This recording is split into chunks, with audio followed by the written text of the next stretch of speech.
Guys, hey guys, look, it's 3:26 a.m. November 19, 2023, and today we're going to be watching them in every final and can Faker lift the Summoners Cup for a fourth time, 7 years after he last did. No matter your story, no matter your achievements, all tournament, today is the only day that matters now. It's time for the opening ceremony presented by MasterCard. But yeah, anyways guys, sorry about that. We're gonna be watching the World Finals, guys. It's 30 seconds. Weibo Gaming versus T1. 10 seconds left, and there's like 500 people watching roughly.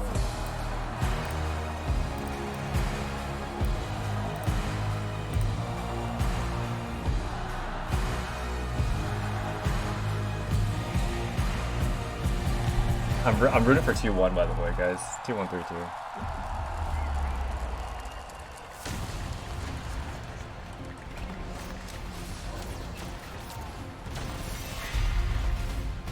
Also, guys, I'll tell you, like, if I have to, like, go off camera, I'll, like, mute my mic at camera.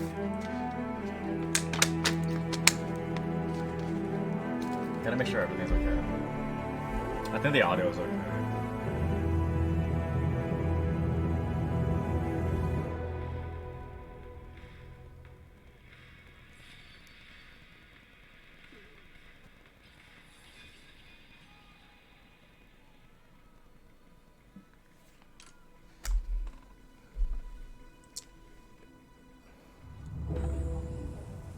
Pick up your weapon face. That's Fry's, the 2018 music video.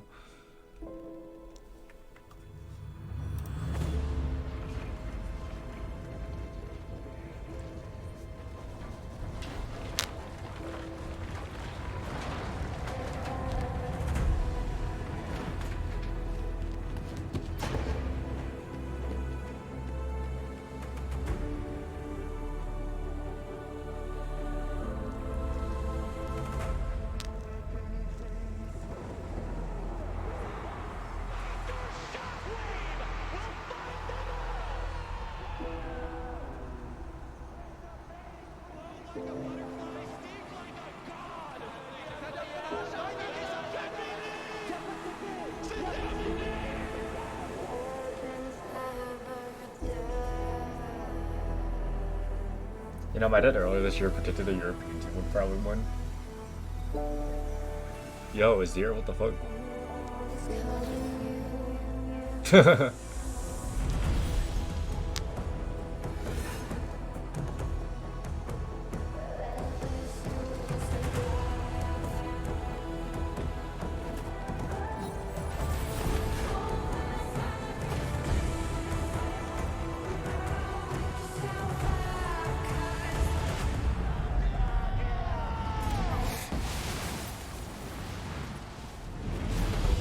Oof.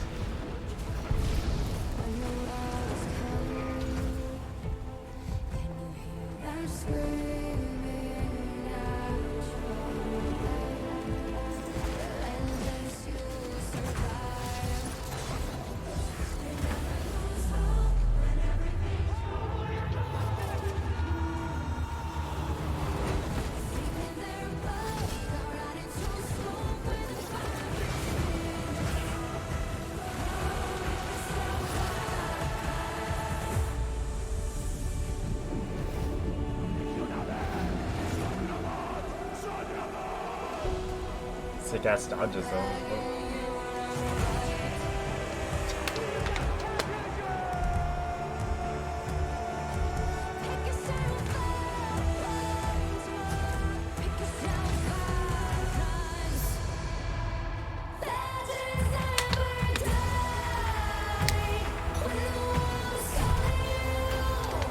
What the fuck? Oh, I think it represents like the players' struggles to get to the finals. Like how they had multiple actors, but only one made it.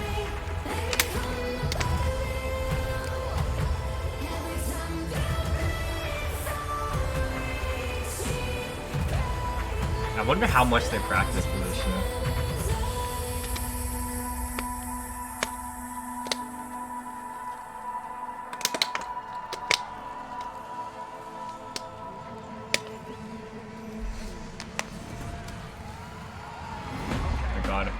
Oh, it's hard steel. Two sides to a story, but they never tell my side. Never been the kind of guy to stay inside the guidelines. I know I'm the bad guy, I don't gotta ask why. If you try to step to me, it'll be the last time.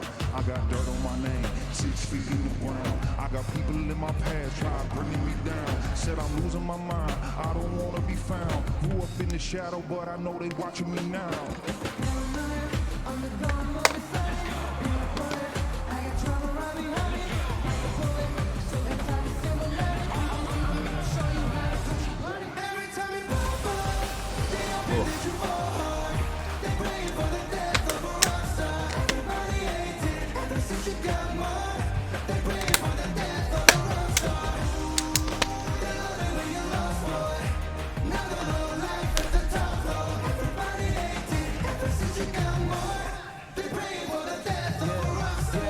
Talk about me, I forget to listen.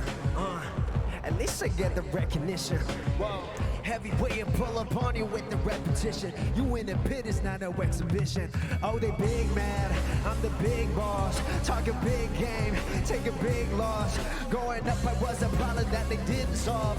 I'm the piece that wouldn't fit inside the jigsaw. I got a lot of punchlines and a quick jab. I run it straight through, I don't got a zigzag. I got a heavy heart, it's hard to lift that. From the cradle to the grave, never change, make it dig that.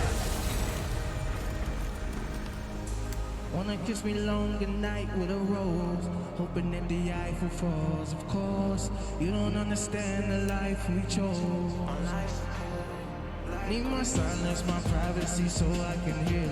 And even rockstars got feelings that they feel. In reality, this just repeats like a drill. Always, But dude, this dude's high note is actually really good. It's really good.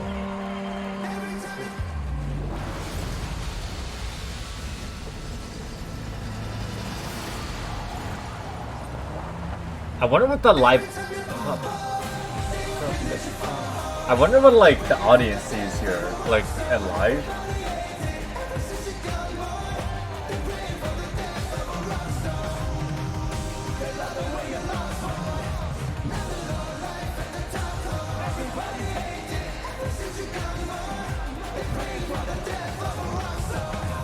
I wonder what the role of Phyllis and Yona in this group is, because they don't sing.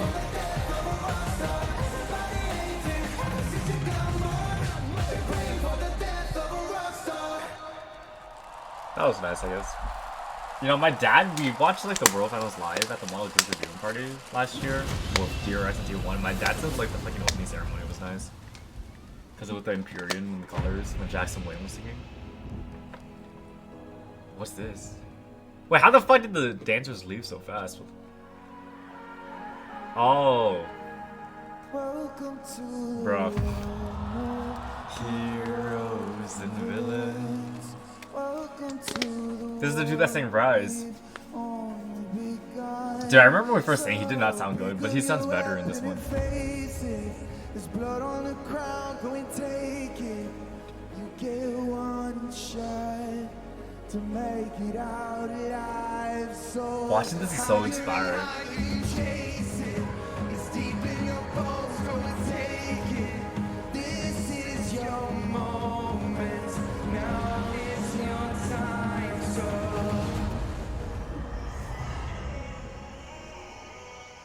prove yourself and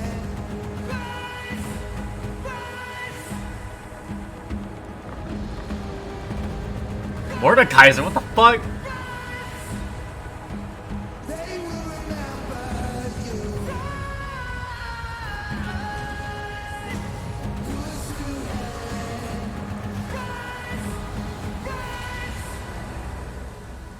Oh, this dude can break down something good.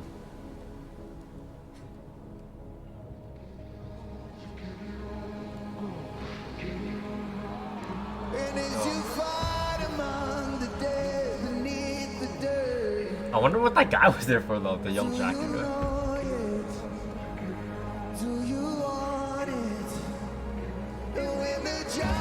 Gotta ask you what you were. Is this like an orchestral version of Rise? I think it might be.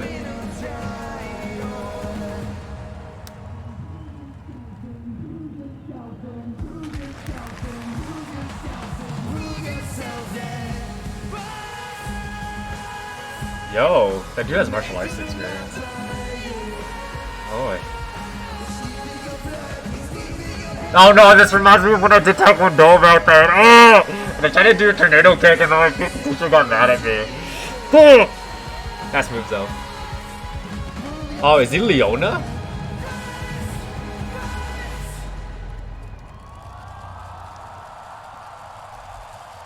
I think that dude's Leona. That shield is pretty cool.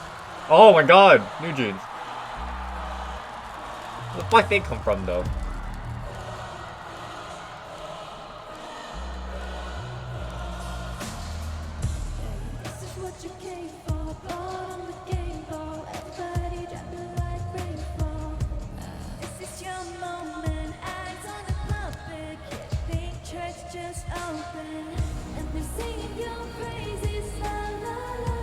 Screaming your name, la la la. Is it just me or the audio sounds kind of weird? Or maybe it's live, so it's...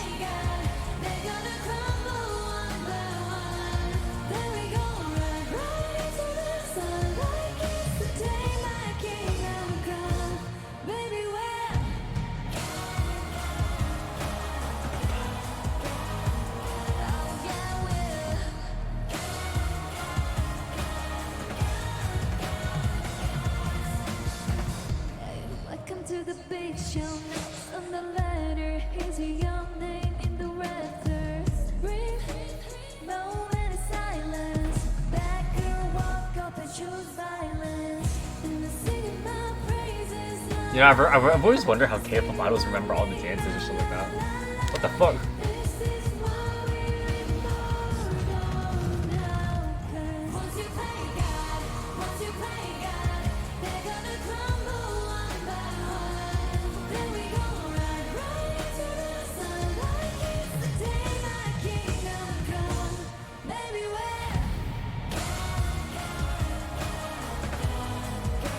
Leona, what the fuck?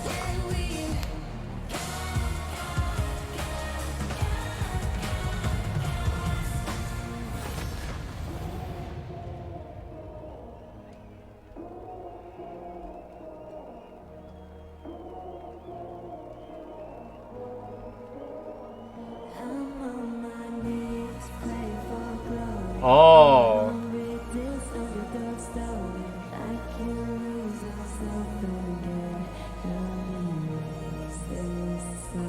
Oh, showing off the face of like all the personalities.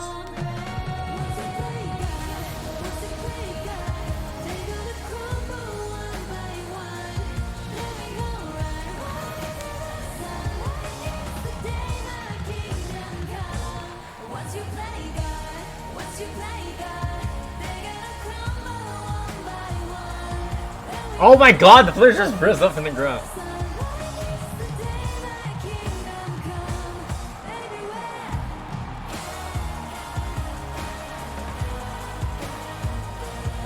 The Leona dude's just dancing in the bed.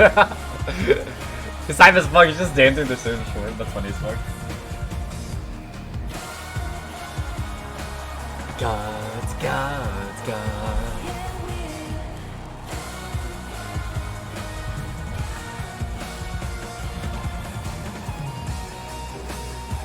The Leona dude's just hype dancing too. What the fuck? It's so fun. He's just vibing up there.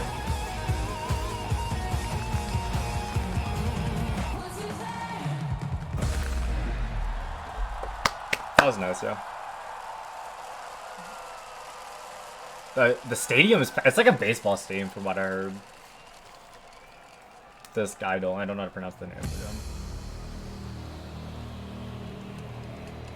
I wonder how, like, I wonder how many Weibo fans are in the live crowd. 서울. Oi! Faster Jun! Woo! Dude, this dude's the GOAT caster for real. 이제 결승 달릴 준비 하셔야죠. Are you ready for the finals? One more time. Are you ready? I heard Caster Jun like graduated from like one of the top like prestigious universities in South Korea, which is crazy. e스포츠의 종주국이라 할 수 있는 Class 대한민국에서 an epic 6 weeks of competition, the 전 best 세계 of the best of 최고의 coverage 팀들이 here in the whole 모여 esports. 바로 이 Converge, I mean, 수원컵에 hoping to earn their place in 자신들의 this 이름을 group to edge 새기고 and match their name with this 역사의 Cup. 한 획을 긋기 위해서 무려 6주간 치열한 대결을 펼쳤습니다. 상파울로에서 LA, 베를린에서 상하이까지 전 세계 22개 팀들이 멋진 대결을 펼쳤고 이제 단 2팀만이 남았습니다. 웨이버 게이밍!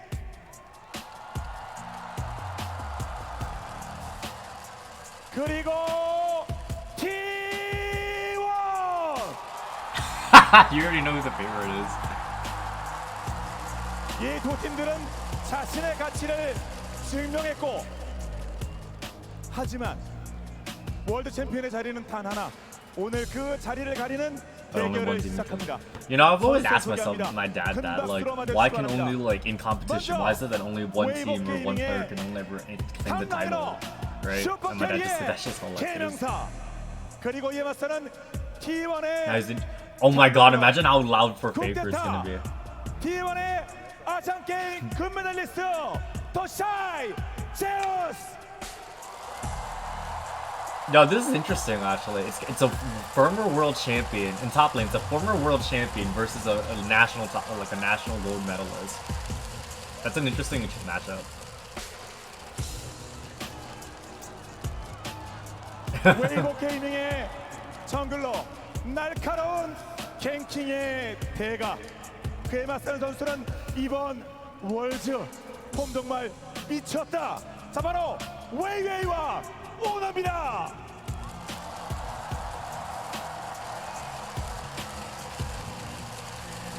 Oh, so my dad last year literally said everybody has unhealthy bodies. Like, what the fuck, dad? Because they said like, oh, they just sit down and play games all day. And I was like, they're cheering for Weiwei? 바텀 라이너. Oh wait, what? They went. Shouldn't it be mid? Oh, I was saying mid lane for last. It makes sense.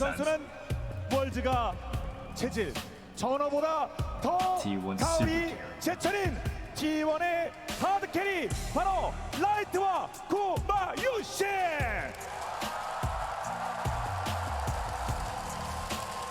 You know, I wonder if home crowd advantage really helps because this is a lot of pressure. You know, because like in 2014, the World Cup in Brazil, they lost like 7-1, and oh my god, bro. 월즈 챔피언의 기억을 되살리자 2019 월즈 우승 서포터. 그리고 이에 맞서는 선수는 정말 소환사컵이 간절합니다. 갓지 그 자체가 되고 싶은 역전괴 바로 크리스피와 캐리합니다. Dude, oh my god, imagine the choose for Faker. Oh my god, bro. You see the players in the back getting ready just to step out. 끝으로 두 포지션에서 국제적 우승 기록을 세운 전설의 웨이버 게이밍의 미드라이너. 그의 상대는 모든 길은 나를 통해서야만 갈 수 있다. 리빙 레전드 언킬러블 데몬 킹 샤오와 페이커입니다.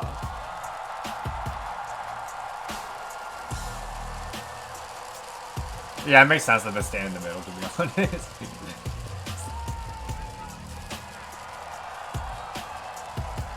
자, 이제 이 10명의 선수들은 최후의 결전만을 남겨두고 있습니다. 그리고 소환사 컵까지는 이제 단 한 걸음만 남았을 뿐입니다. Let the finals begin. 2019 LOL 월드 챔피언십 웨이버 게이밍 대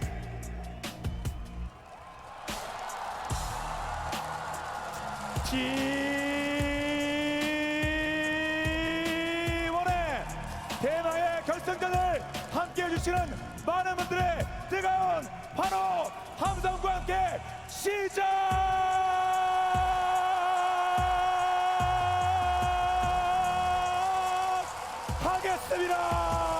Yo, there's some final seats open.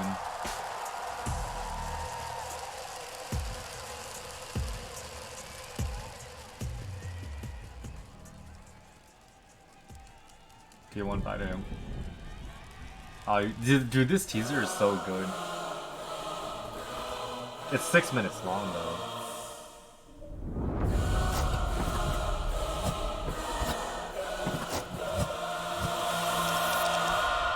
It's like the beginning, it just shows like the people like who lost it.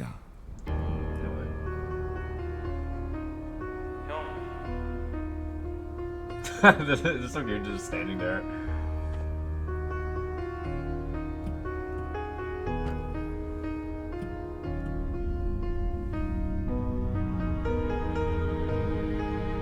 This is like an instrument, like a piano version of God.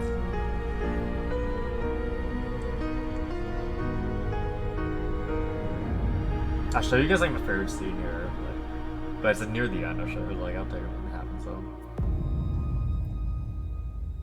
이무기 용이 되기 위해 천년 동안 기다려온 뱀과 용 사이의 동물을 이무기라 부릅니다. 오랜 수련 후 여의주를 얻어야만 비로소 승천한다고 하죠. 어떻게 보면 선수들의 여정을 말하는 것 같습니다. 저는 어렸을 때부터 게임을 워낙 좋아했어서 되게 많은 게임들을 했었는데 리그 오브 레전드가 이제 한국에 출시된다는 소식을 듣고 그때부터 시작했던 것 같습니다. 어렸을 때 사촌 형이 리그 오브 레전드를 해서 Yeah, I can relate to that. Like, I had a family friend. His name was Benjamin. He lives like right now. His parents live like. 선수로 처음 데뷔를 하게 되었을 때 되게 설렜고 기다려왔던 기회가 와가지고 살면서 좀 가장 기뻤던 순간이었던 것 같습니다. 중국에 스카우트 J가 들어왔어요. IJ 갔는데 루키 선수가 있었어요. 근데 제가 좋아하는 선수였어요. 근데 같은 팀을 할 수 있는 기회가 있어서 한번 해보자, 재밌겠다라는 생각으로 한 것 같습니다.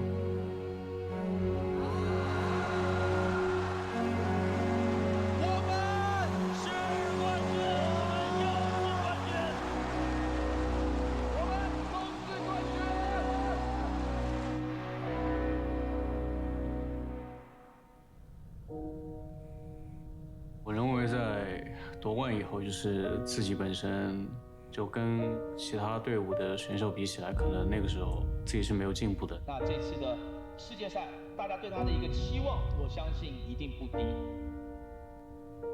작년 월드 경기가 끝났을 때 헤이셋을 벗은 순간부터는 온몸이 My dad dubbed him 통제가 안 되더라고요. It means it translates to being the boys who 이런 좋은 기회도 놓친 내가 다음에 이런 기회를 또 잡고 우승을 할 수 있을까라는 생각이 많이 들었던 것 같아서 그게 많이 분하고 힘들었던 것 같습니다.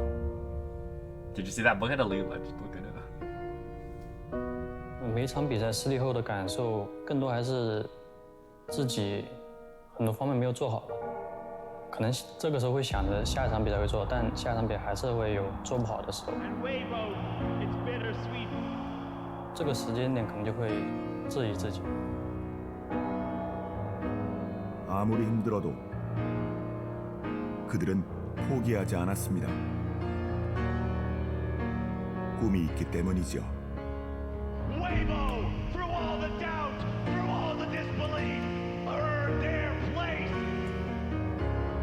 10년의 기간 처음 롤을 시작했을 땐 미래에 대해 생각하기엔 너무 어렸던 것 같습니다. 그들의 오랜 노력에 끝자락이 보입니다. T1 대 웨이보. 凛冬将至，是时候捧起全球总决赛奖杯了。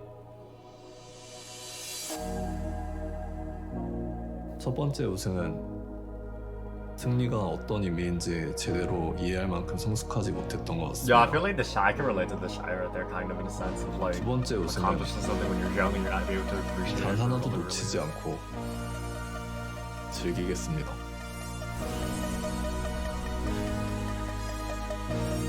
세 번째 우승은 저 자신을 위한 거였습니다.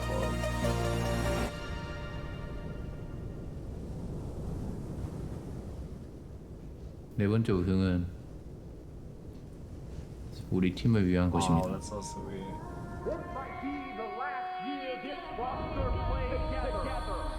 Finger smiling.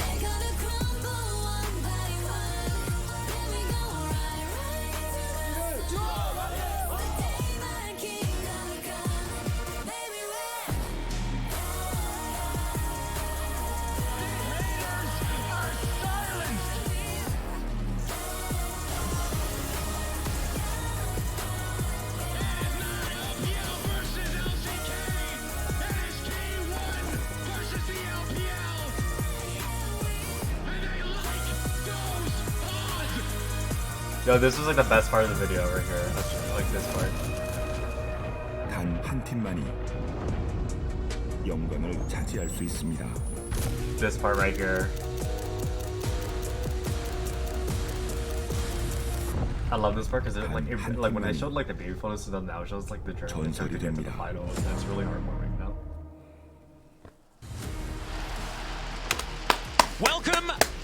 Welcome, ladies and gentlemen, to the caster desk for the World Final 2023. First, I want to say thank you to Caster John for the incredible introduction, as well as MasterCard and everyone. Azale is tall as fuck. What an extraordinary opening ceremony. Woo! And I am joined by Wait, the Danny? glorious Wait, is that the damn one? Azale and It is. Chronicler to bring you this final, and we are already into Champions Select.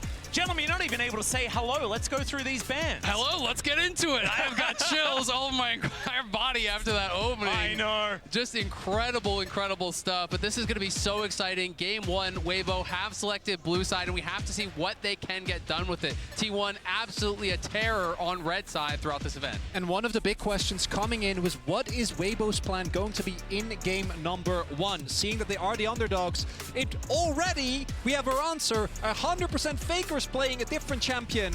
Oh shit, guys! This was Oh my such god, a it's discussion point of 353. would mid lane be that It's focus? 353 Maokai and, like, left wait, available, but you have to know Rel is available for owner, and he has been 353, stellar 27 on it. minutes in, There's a goddamn. lot of options here. Bot lane focus could be big as well, and they're going to do it right away. And this is the thing, the Kalista has been such incredible priority. It was something actually used against T1 in the JDG series, and I think Renata Glask is the most important champion for this series as a whole. Crisp, incredible on the champion. Tyler1's Carrier, here. of course, debuting it in their very first game. Yeah, I in the remember Swiss last year when stage Tyler1 watched at the finals Worlds. live. He So was this like is saying very, something very like, important, "Oh, especially to see what the rest of Weibo's plan is. Last And game, not only won does the it deny entire Crisp, but we've series. also seen Carrier himself be extremely successful on this. But, like, Carrier Renata, he was, like, shit-talking the Renata, camera Kalista for rather keeping the incredibly hard to deal camera with. on, It will be the Shy Carrier, going back to the Carrier's Aatrox, which has trying, been the but main Tyler blind wants pick, to but get Zeus out. immediately in my game God. 1 pulls out his Yone. Also Xiao, who will be playing the Jace, meaning we get that Maokai Jace combo Yo. that has terrorized the Rift all year. Yeah, this is going to be incredibly exciting. Getting the Yone here, game 1 in the finals. T1 getting spicy already. And now is it actually the Yone for Zeus? That's could the be question. Faker. Because Faker has played, I believe he celebrated his 70th unique champion this year. People have been talking about Faker's champion pool. It's a really interesting topic, right? Because we don't know how much he's been practicing recently, but I think he's played the most. Yo, I champions wonder of any other person what on happens the if they planet. run out of Exactly. I space. mean, this guy Will they is make like also another professionally base? such a I feel grinder. like He's that's been what back they'll from his do. injury To quite be some honest. time, so you have to give him Because, like, you that see, like, respect that there's he can 4 play sides. everything. It is going to be such a focus down towards bot lane, though, now, as T1 are the ones blinding their bot lane. They're going to be banning away the Varus, the Ashe, 2 of those really highly That's like, you prized know, picks. only the winners Crisp has get been playing remembered. more of the Enchanters, though. There's He's some moved dude towards sitting things on the like ground, Lux and honestly, that'd Ivern be when good. Renata was gone. So I'm going to be interested to see where he actually takes us. I'm also really big fan of the bans here from Weibo, because we now have, I think, Owner's best champions all gone. The Rel and the J4 are at the front, but his Sejuani also was quite strong, and taking that away might put Owner in a tough situation, and he has been the player that improved so much throughout, or rather from summer to the World Faker was an Championship. Ari skin. But I even remember in, Faker. in a difficult position could be a big win, as it is. I remember the Faker Ari wanted for Ari skin back Faker. then, but So they didn't Faker's allow it. Ari coming out, and that does immediately make you think, could it be a Vi as that last pick? You know, the Vi-Ari pairing has been so popular throughout the year. There's also an angle to play like a Poppy or something like that if we get more dash-style Yeah, I was thinking about champions, Poppy as well. coming out from Weibo. But it's going to be Senna TK just trying to neutralize this bottom lane here. And we'll see how well it's going to do. Yeah, this is something that a lot of people have been talking about as well. The fact that Light and Crisp can go back to this style, we've seen already that they can play it to great effect. We'll see what the answer is going to be, though. Hard engage into the Tahm Kench is something that can be a little bit difficult if it is single target. So maybe not the Vi here, and maybe it could be the Poppy for Owner. We'll see where he decides to go. I feel like Wukong could actually be a pretty good answer. Oh, Why? Yo, I still remember, like, what? It was like game 2 of Worlds 2020 Finals, Suning versus Damwon. And they played fucking Evelyn and Rengar. Like, the junglers, like, what the fuck?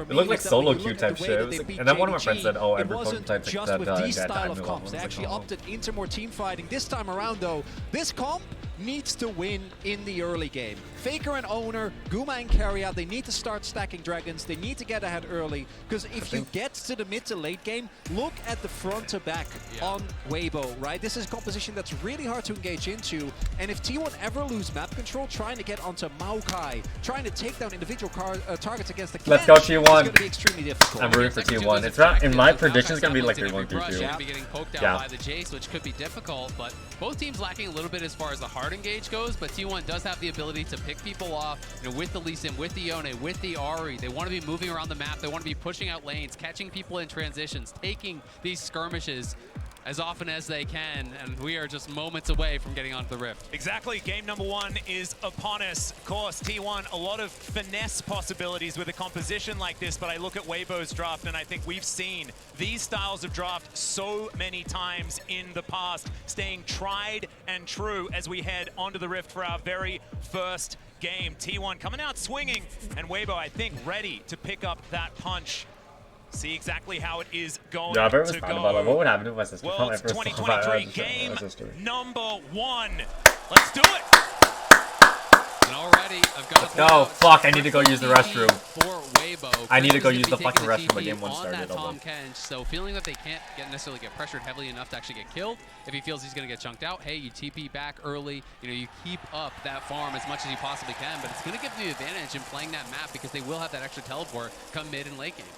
Another thing here is, what is the level 1 going to be? I think that one of the other really underrated parts of the Senna Kench is how strong their level 1 is. Exactly right. Wait, I want to see if I have any drops. Oh, I do have drops, guys. I do have drops right here. Exclusive Braum W emote, and if you haven't done it already, my goodness, I mean, this is just do it. Just do it now. That'd be oh wow, Mercedes Chest and B. What the fuck? Yeah, and you saw there as well. Super rare drop. No opportunity, unfortunately, for Weibo to use it, at least for now. Although Late Invade might come through, but I do think that the level 1 of Weibo is so strong, and they're clearly expecting this. So T1, I think, very smart not to opt into this and take the risk in game 1 of the finals. And they were pretty good at utilizing Tahm Kench in that level 1 play. You hear like the cast of different casters back to it as well. So certainly no shenanigans this time around.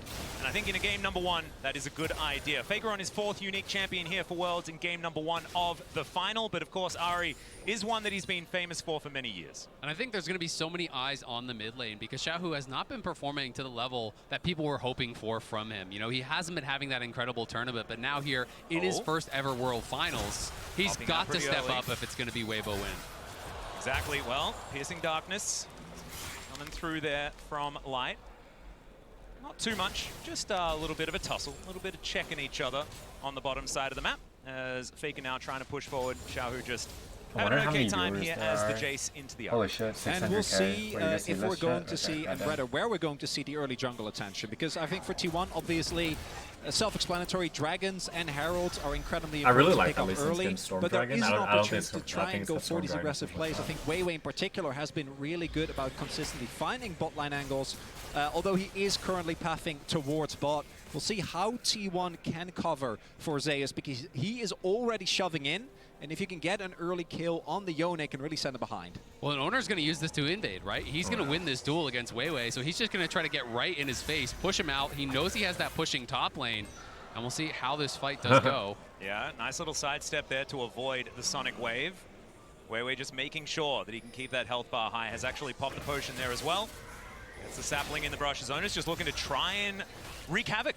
But look at Zeus. Zeus is already moving down. That's why he starts the camp now, because Zeus got the push in. He's going to come down, so Weiwei's going to have to back off. He could look for the 50-50, but he risks putting himself in danger. So it should be Owner grabbing the Wolf, and they can continue this pressure on. You can look towards mid now, as Xiaohu's in trouble. Yeah, Owner immediately moves over. There's the flash. Q's going to land. Go in now, just go in under the inner turret. and Xiaohu looks to try and fire back. This is just great stuff early on here from T1. Owner, 3 camps top, moves into the enemy jungle to cover Zeus on the push, then uses Zeus' pressure to move down, steal the wolves, rotates over towards mid where Faker has that, the high level down into Legends a bot probably side scuttle. This is really crazy. clean, really well pre-planned play here from T1. And I'm going to be looking towards how are the junglers able to punish the lack of... Oh, Faker's dead here. W as Faker gets the charm. He stomps into the He's skies, dead, but I though. don't think it's going to be enough because his flash is already Damn. down. And first blood goes to Xiaohu. And I haven't even finished my Crazy. sentence. Weiwei does that exact thing.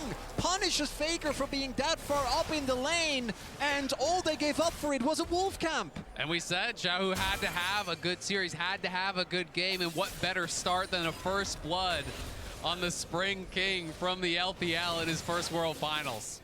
And you mentioned it already, Chronicler. Xiaohu is a guy that's had a lot of attention from a lot of fans and already starting to silence some of those doubts. But it is very, very early days in this one as we check out the replay. Really good pathing here from Weiwei. Yeah, this is just great from Weiwei. Just wraps around, did skip that topside scuttle, and I think Faker potentially thought he was actually over on it. Just comes right down, pass immediately there, is not going to be able to get out as Faker committed the flash for that trade earlier on Xiaohu.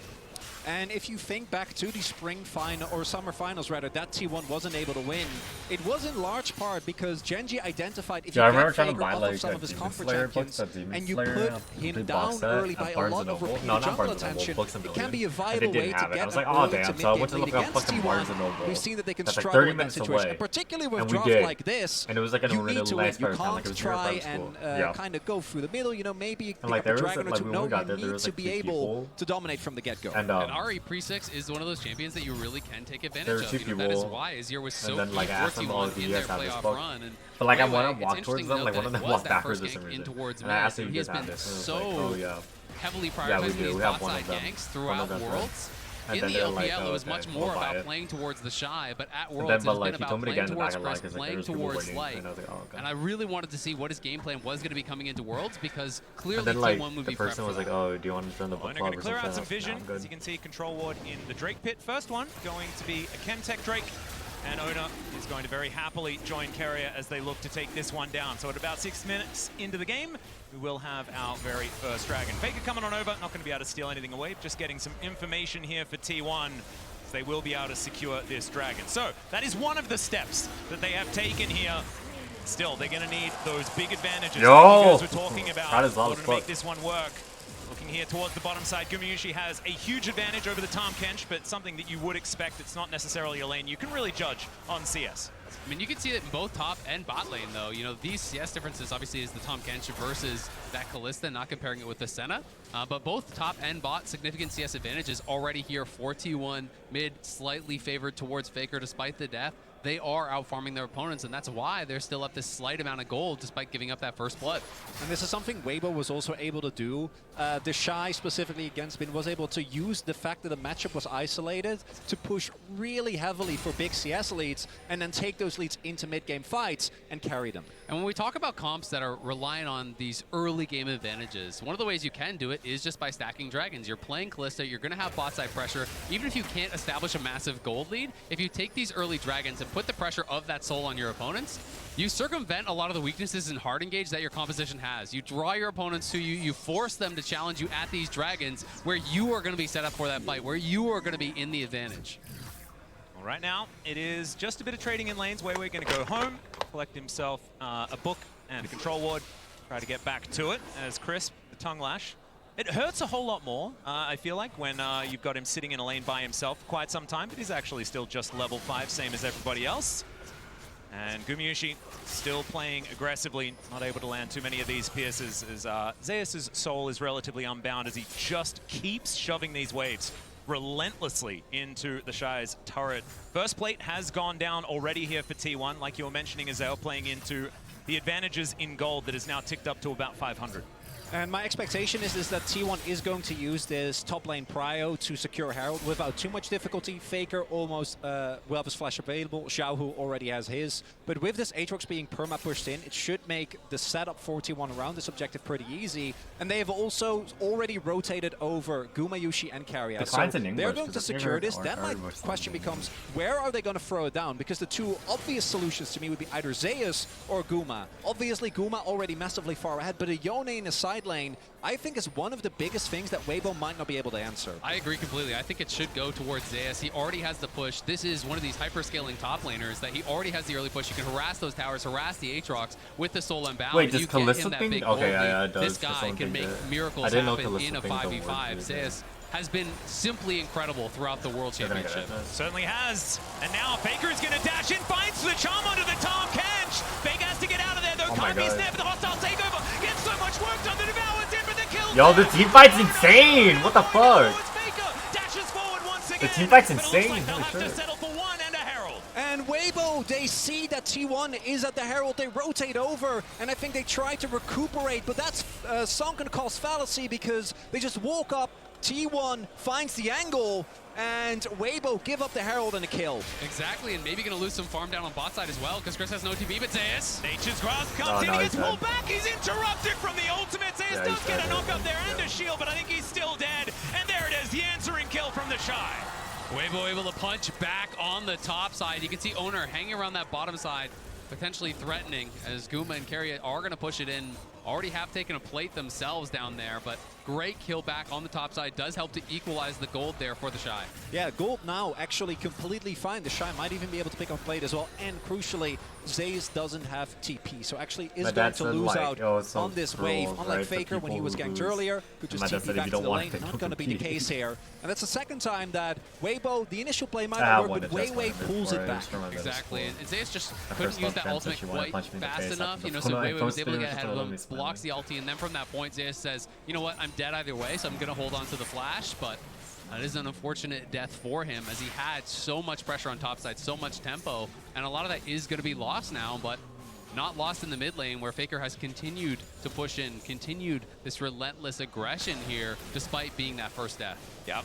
Even though he did fall down first up, Faker is pretty good at bouncing back from initial deaths. The global taunt that he's had for the last 10 years seems to be the thing. The most ganked man of all time. I think it's probably true, but also he's played like the most games out of anyone else that still plays currently. So it's a weird stat to go towards. Bottom side of the map, we do see a reset coming through here for Gumayushi and Karya. Not quite towards the first item yet for the Kalista, which would be pretty important for the next fight coming up.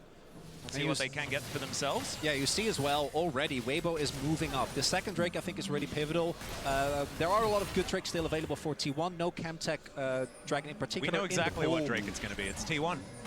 It's Cloud. It's got to be the Cloud. They've got the most Clouds out of any other team at Worlds. You don't want them to have Cloud Soul, particularly not with the amount of mobility on the team. So I think that Weibo is going to try and contest here. But T1 still are the ones with control of their pot side. Prio is now being found by Light and Crisp. Herald being placed down just in mid lane to try and pressure Weibo out and get a quick move into the river. It's going to mean that that dragon should belong to T1 if they can get control with it. Faker sticking around for the cash. They will be able to gather it here. Orbit Deception going to go wide, and it looks like Faker's not going to stick around for another plate. As Weiwei going for a reset, they're going to give up the second Drake as well. Yeah, I think there's just no real angle for them to contest from this point. Owner drops the Herald mid, they get Prio there, they reestablish Prio down on that bot side, move up through the river. And with Karya and Guma at such a strong point early on in the game, it is going to be Cloud Soul. Is it just me, or why is the camera quality so shit? I informed the question. Well, Atlas, I always want to believe the camera quality that you're right is about shit. dragons. And in case of Clouds, I gotta say, you often are. Or maybe because I'm... And do you know who was actually the one that told me that my love of Clouds was actually okay? It was Azael. As Crisp is taking some damage here towards the bottom side. It's all right. I've always been a Cloud believer. Yeah. Yeah. Yeah. Move speed turns out pretty good. Uh-huh. It's a pretty good stat. And Zeus not going to... he's actually going to utilize some move speed to move out of the Infernal Chains. Look at nice that. Transition. Proving your point immediately, Azael. You love to see it. Owner is here, though. It's going to be a 2v2. Zeus taking a bit of damage as the Q comes down. There's the ulti. Nature's Grasp, but look at Oh, the no, he's dead. Yeah, Weiwei punches him out of it. What? Shadow flying through. Bruh. Get the kill onto Zeus. It looked good is the play. It's okay. Zeus is going for the ult-10 power spike, I believe. Nah, that Santa ult was a saving grace, literally. Holy fuck. Weiwei's able to stay alive. Life keeps him there, and a big win for Weibo. They thought they could punish the missing flash that had been spent as Carrier looking for an angle, won't find it. They wanted to be able to burst him down. Faker. Oh, is he Faker dead? Maybe come through. Foxfire coming down, but they do have to invest the ultimate. Faker now not going to have that for the next play, and that's what Xiaohu wanted. We'll look to see now. The Shy getting more and more ahead now in that top lane. Has taken a couple plates, does have the kill and the assist. Core Drinker completed, tier 2 boots done. Zeus with that big farm lead, I wonder is still keeping if things relatively tier 1 even, wins, but I feel both like those scraps on the top side have gone Weibo's way. And again, Weiwei to me has been the if crucial he gets factor MVP, here. 100% if Harry kill gets MVP, participation thus far, able to make sure that T1 doesn't get that momentum. Now, I don't think that T1, particularly with the dragon stacking, is necessarily in grave danger, but this means that the gold stays on parity, that Weibo still gets to scale into that mid to late game, where it can be incredibly impressive to enter, as the Shy might be getting ganked. Yeah, Carrier is going to move on up here as Zeus is going to break those chains. Carrier is looking for that handshake angle as already the Shy's done a fair bit of damage, but I don't think it is going to be enough as it's Alco Gaming for the Shy and he will go down. Ona grabs that kill. Owner, nice kill on the top side. If 2 doesn't work, bring 3. Bring another guy. Carry on the roam up towards top True, side. actually. Wasn't 2 really don't work, bring 3. I think, and to if that be doesn't up work, there. bring 4. The Shy thought he was going to be safe, but now dying there with no TP does mean there's going to be a pretty big push. You can see Guma. Of course, you have to compare that with Crisp's goal. Oh, okay. The kickback as well as Weiwei gets out the punch, and now Xiaohu coming on in. It's going to burn down, and no bailout for you. Light's in a bit of trouble, but the charm is not going to get it done because Crisp is there with the denial with the Devour, and T1 have to run away. What a play from Weibo. And continuously, they are getting out-skirmished. Weiwei should be able to get the execute here. So nothing given up. And Weibo walk away victorious again. Weiwei has just had such an incredible journey as a player. You know, this guy first starting on V5, came in with them, played with BLG, and since joining, Weibo has made such a difference with this team, has really transformed the team, has such good pressure in the early stages, and him getting going early always spells good things for this team. Certainly does. Let's have a look at the play one more time. And as we look here, initially it looks like T1 wants to back off, but Weiwei goes very far back, but then crucially barely stays alive. That knockback with him getting away, there is no bailout value for Honor, and the fact that Faker TP's in doesn't matter because Crisp is standing at the ready with Devour. Yeah, Crisp is there, and Light with some nice little side steps. Don't think the charm would have mattered even if it landed because Crisp was right behind him, but well played on the sidestep nonetheless. T1, though, continually going towards these objectives. They know they need to keep pushing the pace, and Weibo here looking to challenge. And nice Shock Blast is going to soften up T1 just a little bit here. 4 versus 3 in this moment, but Faker's wrapping around from the top side of the fight. The Shy pretty far away from this one. And Zeus is moving in, gets over the wall. There's the ult. It's going to be dodged as he gets himself out of there. Wait, did he try to flash it? And T1 I don't know. are going to be able to secure the Herald. Oh, no, forces the flash from Light, and they get the Herald. Really nicely done from T1. That is what has been going their way all game long. And now I'm wondering, can T1 also get themselves to this Dragon in time? I think they just have enough time to still get the backs in, make their way, spend their money, and then try and set up this soul point very early on. Because while when it comes to gold, Weibo has been able to stay very relevant, if T1 pick this up, they will have gotten every single objective thus far, and it will at the very least force Weibo to maybe make some tough decisions once Zeus in the sideline becomes hard to deal with, because I wouldn't be surprised if he ends up going for Hullbreaker again. And this is such an early soul point that they will be moving to. Their 3rd dragon here taken, if they can get it, around 17 and a half minutes into the game. You know, threatening that 22, 23 minute soul would be a really tough spot here for Weibo. So they have to get mid lane control. They have to be able to push this out, then move into the river. They want to be first to the scene. You can see Weiwei trying to keep these saplings down and harass T1 as they try to move in. But in the bot lane, it's Zeus with the push there. And if he can get Pryo down to that bot side, they can potentially set up a flank from multiple angles. I remember in 2018, the World Cup Finals, it was for Croatia, when Croatia won, right? I remember watching the French players like being so happy, and I asked my dad, I wonder like how happy they feel, right? To win a World Championship title, and my dad literally said, you're going to connect from Owner and T1 just keeping up this pressure, allowing Weibo to move into that river, knowing they have Zeus very close to that bottom wave to keep pressure in the lane. Exactly. Zeus threatened moving up. He went, just did the gromp. Now he's down back towards that bottom lane, pushing that out. So forcing the response from the Shy. T1 are happy in this stalemate position right now. They still have the Herald to work with, so if Weibo overcommit towards the Dragon, they can just drop Herald mid and guarantee that tier 1. Carrier is going to miss the handshake, but the Q's going to land from Ona. Wait. Could avoid it with the twisted advance. Ona not going to go in as the Everfrost, it gets the Devour. Gumayushi getting himself out of there and utilizing his ultimate to save Carrier as well, but that is so many cooldowns, and now Weibo have started up the Drake. Weibo might be looking to go for it. They've also used a number of cooldowns themselves, most notably the Shy and Weiwei's ultimate. We'll see if T1 tries to go for an alternative play, just push mid, but it looks like Weibo isn't even going to give them the opportunity as Owner! What the fuck? Oh my god. Oh no, wait, he's out. He's out. Oh no way, bro. What the fuck is going on? Light's dead. Oh my god. They got the cloud, but damn. Weibo get the Dragon, but T1 get the kill. Shahu lucky to Bro, get out of that. bye. He's going on. Yo.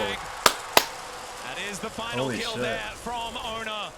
And that is the first fight that T1 have won, but they've lost that Dragon stacking that you were talking about earlier, Chronicler. And so we'll see whether they can grab that next one and keep this level of pressure up, because 2.3 thousand gold, is that enough of a lead for this early game composition? And there is a reason why Owners Lee... No, that shit was clean as fuck. This play doesn't even matter because Xiao actually is able to walk it off. Another miraculous survival. Faker doesn't get the chase because of Crisp, but then it's Zeus who got put down in lane that makes the hero play. Exactly, comes in on the other side. There's no Devour because Crisp was over saving his mid laner, trying to defend there, so Light is left vulnerable, and Light is punished big time. T1 getting that major gold injection in, and you can see a lot of these towers that they've been pressing. If you look on live, Faker taking down that top tier 1. A lot of these turrets have been getting lower and lower from this T1 lane dominance. Yeah, you can see there's a lot of relief on Tom's face there as well. Hoping that T1 can get this mid-game sorted out. Ona stealing away some Raptors. Full vision given over to Weibo. 3.5 minutes on the clock when it comes to the Drake, as in goes Zeus. Xiaohu just boops him away, and Ona is going to come through as well. Xiaohu in still a lot of trouble.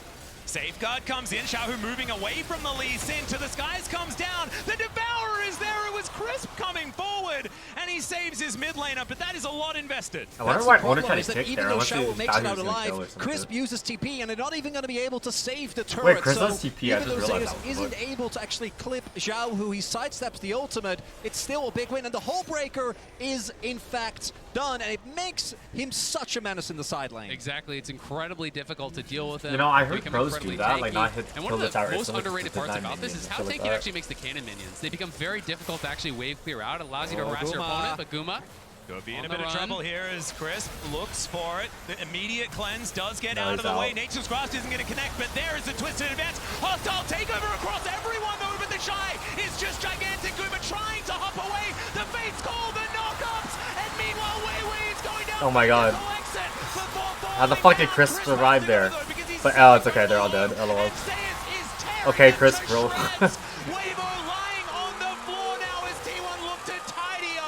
My god, dude. Guma refuses to go down. Carrier saves him, coming in with the hostile Kicked his takeover ass. T1. They won a team fight. And Oh it's my god. Renata that Why is that person on their phone? Bro! You're at the World Finals and why are you on your phone? Like the game is live. And T1, the goal before this was even Weibo picked up the Dragon, but Dude, after this imagine fight, the stadium right now. multiple kills going over to T1. Baron secured. Yoink. And it looks like the first grade might have been broken open. The early game comp getting it done. I didn't even know what the fuck happened. Like I thought Gumayushi was gonna die, but he did. It did, but it just took them so long to actually get to him. You can see everyone from T1 is coming as fast as they possibly can, and all the time that was bought here by Guma allows them to arrive, allows the hostile takeover here, hitting across multiple members. Light is forced to even flash out, just trying to avoid it, but Owner knocks him down. Guma dances out, using Yeah, I remember that playing with my ultimate friend Carrier's with health to peel him off. And we're seeing one of the big issues with the Senna is that if you're playing a front to back, Senna feels almost impossible to deal with. Particularly with Kench, it's really hard to take people down, to get through the front line. The kite deck's amazing, but if you get caught, particularly by something like a Lee, you don't get to play the game.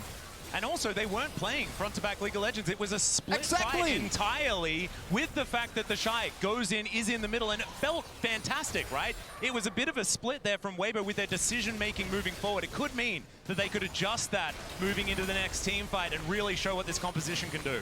And the tough thing for Weibo is it felt like so many things did go well for them in the early stages. Those skirmishes were working for them, but when T1 hit way harder.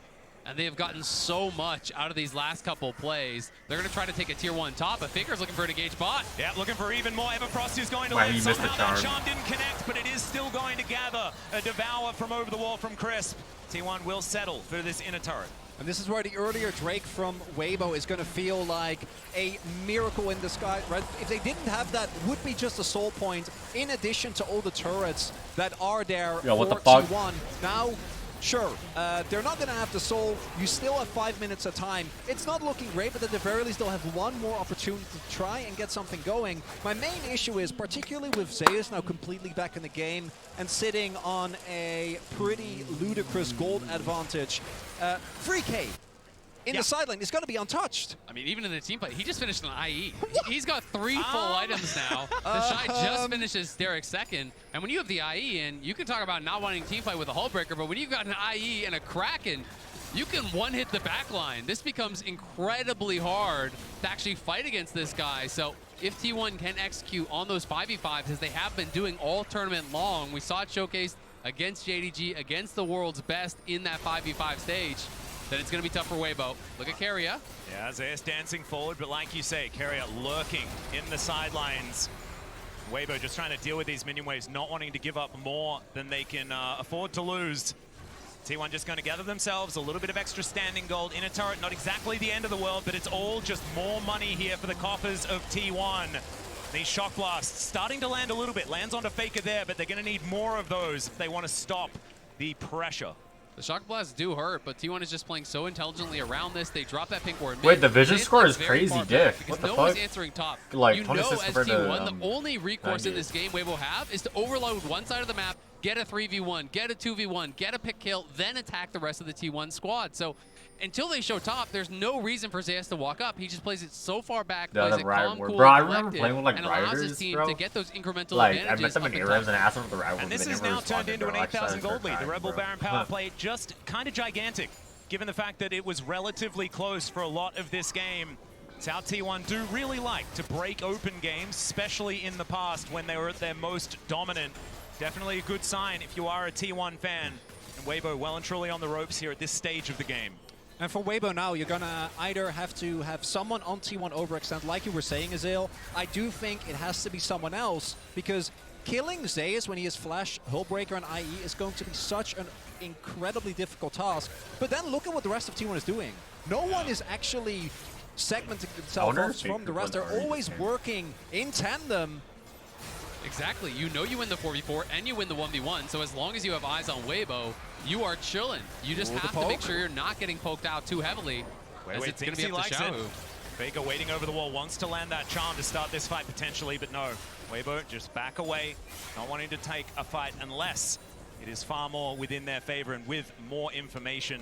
And that is a very difficult thing to gather here in this game. You talk about saplings, things like that, all these opportunities. If you can't walk out of your base, they don't do a whole lot of good. It does get very difficult. At the very least, you can use that to clear out brushes, to move forward, try to reclaim some vision, as they're going to do now. Knowing that T1 is on the reset, they will try to deny some of this vision, but the death cap is going to be here soon for Faker. You can see Wit's End going to be pretty soon as well for Guma. These third items are going to be coming through when the GA comes in for Owner as well. T1 are just trying to get as prepared as possible for the Soul or for this Baron, where they are really going to look to dominate. And really nicely done, shown by our observers here, is how little Weibo know. Well, obviously they have a suspicion that T1 is going to be somewhere in the jungle and they can scout with saplings, but actually retaking control becomes incredibly difficult. And right now, it's still 5 minutes 40 seconds. The Baron is coming up, and Weibo will be faced with one of two choices. Either you just try to hard force your way in and like flash engage with Weiwei onto someone of T1, but if they don't give you that opportunity, you're gonna have to try and fight up a straight fight. And one of the biggest problems with that is when you're approaching Baron from blue side, you're setting up for a perfect carry ultimate, right? You know, you all try to flash in, try to go for that engage. If you're trying to follow up on Weiwei's play,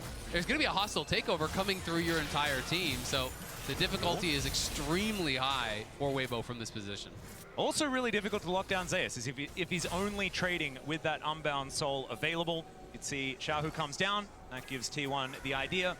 There are two invested towards that bottom side. That pressure from Zeus pretty clearly illustrated in that moment. And look at the item spikes. Wits and done for Guma. No death cap for Faker. GA for Owner. And on Weibo's side, 2 item power spikes have been hit, but don't know if that's going to be enough. Xiaohu, though, does have his Cyrildas done. Maybe that can give them the poke they need to contest this Baron, but it looks like it just isn't sticking. I mean, it feels like it's just basically all up to Xiaohu from this position. He needs to be able to hit Shock Blast on key members that can't heal them up, which is basically just Faker. Yeah, Owner going aggressive. There's the kick flash once again. Weiwei's going to flash to his advance to get himself back. There's the Nature's Grasp as well as Owner's going to have to get out of there. Safeguard is enough of a shield. The Dawning Shadow not quite there with the damage. T1, they tried something. They're not going to get any kills, but they get the flash from the jungler. And T1 don't even have to give up Owner's GA, right? He could play that aggressive knowing that he still has his GA available as, oh, he might have a flank here. Oh, Carrier. Okay, looking for that angle as Xiaohu. I think they might know. Going to face check. Oh, they just saw him pop out of the brush. Not quite sneaky enough. The Shock Blast comes in eventually. Wait, that was smart as fuck, poking with the what, E, I think, and then coming back into it. Yeah, like 3 hitting this Cloud Drake. Yeah. I mean, he is just going to kill that thing so fast. They're going to start Baron at the same time. They're just going to start it up. I think at this point, T1 feel that they can do everything at once. Wait, I think the stream, I think like there's just no way like, from this position they might be like controlling the, no, not controlling the audience, but like they're like allowing, like I feel like honestly like loud being very loud right now, but like they don't want to show like a bias, so like they're just showing it that much. There's not really anything you can do. Yeah, looking for the angle. It's not exactly behind Xiao. I thought the crowd would be more cheerful, or maybe it's just the stream. Xiao's going to avoid the charm for now. Shock Blast connects onto Faker there as well. He's still going to look for that reset angle, and now with the Baron buff in tow, T1 feel like they don't need a reset to try and break open the base of Weibo here in Game 1 of the finals. Nature's Grasp flying forward. Owner still has that GA. Remember, Chris going down so incredibly low. Zeus just executes the Chai up to the side, and there is another it's one. Jover, GG. It's just absurd. That's Game 1. And the inhibitor's going to go down. Weiwei is burning there as well, as now Xiaohu tries to be the hero, but it does not work out, and I think T1 are just going to end Game 1 here. And the early game, T1 not able to get a bunch of crucial kills, but they don't let it phase them. They are able to find the one skirmish they're looking for, take the Baron, and from that point on, Weibo doesn't get to fight back. And now 1-0 here in the world. Guys, there's so many drops. Holy T1 shit. on the red side as This well. so cute. Going to be able to walk away victorious. It was an early game composition and it was executed very well, but I felt like there were angles for Weibo to go back and try and figure it out for Game 2. I mean, it's tough, right? Weibo did win out in a lot of those early game skirmishes. They were getting the kills. Yeah, guys, but I'm gonna be right back. I'm gonna I'll come back when Game 2 starts. So, oh my god, did you see that? It's the previous world winner. Even though Weibo was making these ganks happen and they were getting some kills. Some dude was spraying in the background. What the fuck? On T1, what the hell? Okay, yeah, guys, but I'll be right back. Okay, like I'm gonna turn on my webcam, but I'm still gonna play the stream. See you guys for Game 2. So see you guys later. Bye. But then the moment that fight in the T1 jungle happened, when they tried to collapse on Guma, they just didn't seemingly have the tools. And I think that outside of Weiwei, it is actually hard to lock down a target. And that turned into the Baron, and from that point, the game was done. And I have to give so much credit to Zeus in this game. Was incredible in the isolated 1v1. Yes, he fell down to a couple ganks, but coming back from that position, he was a monster in the team fights. Not to mention the fact that he was still up in CS even after getting caught in a few of these ganks as well. But a pretty exciting game number 1. It is time to throw it over to the post-match and see what the desk had to say about that first game. Well, thank you so much, Atlas. I will agree with you, and I think we all will, in terms of how exciting the beginning of that game was, how back and forth, and to me, how T1 very often tried to get that kill, but Weibo was sharper in the beginning. I mean, a great start to the series overall, but what were the biggest takeaways, maybe the biggest surprises straight off the bat in Game 1 that you had not expected? I mean, I kind of want to start with draft because we're like, are we going to attack the mid lane pool? I feel like people had cited that Gen G did so in their finals against T1. We saw the Nico and Ori bans coming out of T1 and then the Azir Sylas bans coming out of Weibo right off the bat in this draft.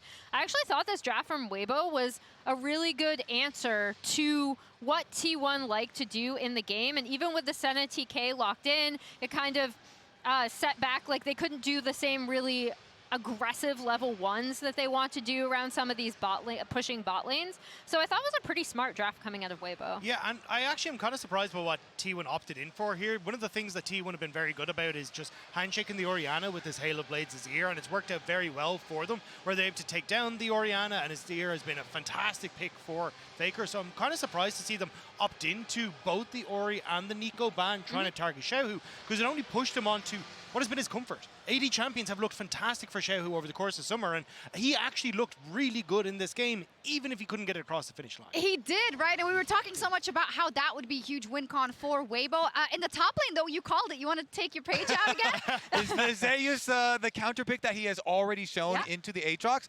Yeah, I feel like a lot of risks were taken by Weibo in this, playing the denial bottom lane, giving T1 what they want, the Kalista Renata to play, and then allowing the counter pick that Zeus already showed, and the impact that he had with this Yone, the ability to carry here, the dragon fight towards the bottom, then towards the late game. Don't even have to say. But it was massive when we talk about quality over quantity for them. But I have to say, if you're talking about biggest thing takeaway, and we're looking at some of the early plays here. Owners Lee Sin got locked in. He's like, he was 45-10 before this. Now he's 46 and 10 Not on bad, it. But my goodness, Owner has just been so good this tournament. He has, and especially Lee Sin is such a confidence pick, right? That you want to go off on. Yeah, I mean, we talk about, like, in T1's draft, right? This is a draft that I think a lot of people, especially in spring, would criticize them for a little bit, just because it is like, we are better than you mechanically. Like, Owner is so comfortable on this Lee Sin. Zeus is so comfortable on this Yone, and they're like, we can just flat out beat you with these. I did actually think both junglers performed really well in terms of like tracking each other early, responding to each other early. We talked about Weiwei as kind of, when Xiaohu has been struggling in this tournament a little bit, it has been Weiwei who's been the most stable player on this Weibo team. And especially when he got set behind early, get the invade, get this play into mid, but Weiwei responds super well by immediately wrapping around, burning his own flash because he knows that Faker's flash is down. And you think at the moment, oh, well, he probably should be going into his top side, trying to go for a scuttle crab, trying to match the fact that some of his camps have already been stolen away, but it's a great response from Weiwei.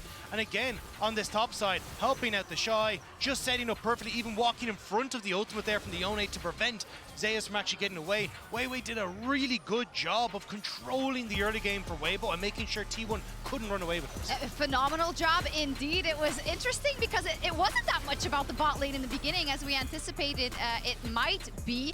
Weiwei really good at counter punching whenever Owner pushed early, but I think then when you go into the mid game and some of these engages, you see where T1 really wants to get it going. And guess what? You want to see how important these junglers are for their team? 100% kill participation on both. That's pretty good. Sides. I think the big thing I do want to point out in terms of when Owners look comfortable, right? Like every jungler, Kobe, you know this, if your lanes are pushing, it feels really good because you just have so many options.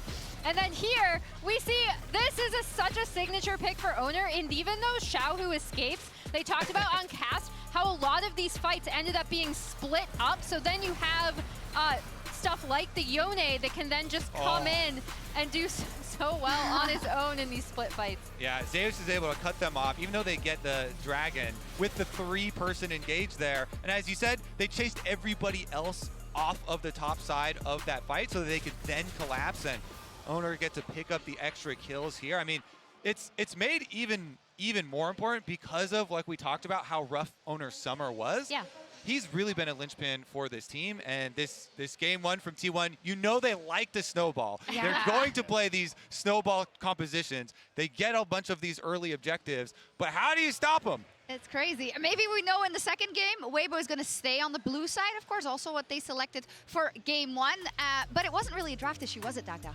No, I don't think it was. I think it was more down to an execution. Now, I think you did have advantages for T when it came to, hey, we do have, as Emily was already pointing out, a bunch of pushing lanes. So, hey, when we come to first Rift Tower, we have the Kalista and the Renata that get pushed. We have the level 6 that hits first because Light is trying to catch some XP from the jungle. So they use that level 6 advantage to get the early Rift Towers and start to get that gold lead kind of ballooning. But it was decisions from Weibo to say, hey, we want to try and commit to that. We want to try and make these fights happen that end up coming back to bite them later on then. But a very, very good game out of T1. T1 to kick us off here in Seoul at the World Final, and Riot's annual charity voting campaign is going on right now. Each year, the Riot Games Social Impact Fund selects 84 nonprofits that are leading impactful and meaningful work in 28 regions.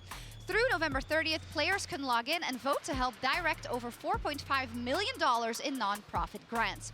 Scan the QR code below to place your vote. Each player only gets one vote, so make sure to make it count. We'll be right back with Game 2.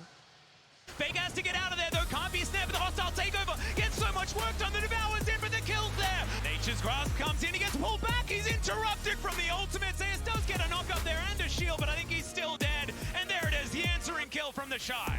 No worries there at all as Crisp is under the turret, they throw down Errol, but Zeus has found two with the ultimate life. Goes down so low, but isn't going to survive. Weiwei trying to get himself out of there, and the Shy is given up on. Nature's Grasp flying forward. Ona still has that GA, remember? Chris going down so incredibly low. Zeus just executes the Shy up to the side, and there is another one. This guy's Yone is just absurd.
Something dark clings to me.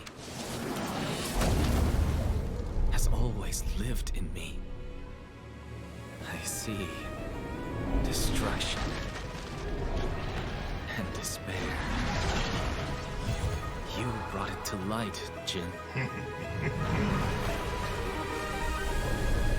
Good, evil, the line blurs. I keep spiraling down paths I never thought I'd walk. There is light in me. I can't lose sight of it. And the colors come flooding back.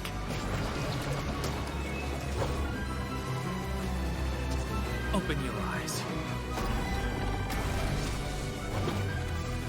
Every question, every burden, every vision, I'll lay them out here. Art, life, death, all I've seen, all made clear.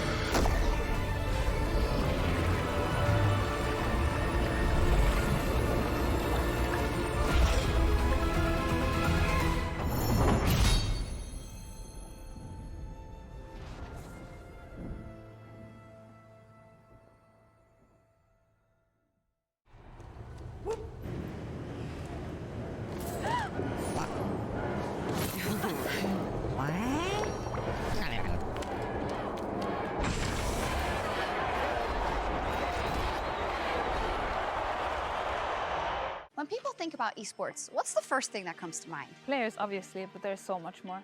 With the launch of the MasterCard Gamer Academy, we're providing 10 people who are passionate about League of Legends or Valorant and want to pursue a career in esports with the chance to learn what it takes. What it takes to manage a team. Can we wrap this up? We need to scream. What it takes to produce content. Cut. Okay, yep. Okay, action.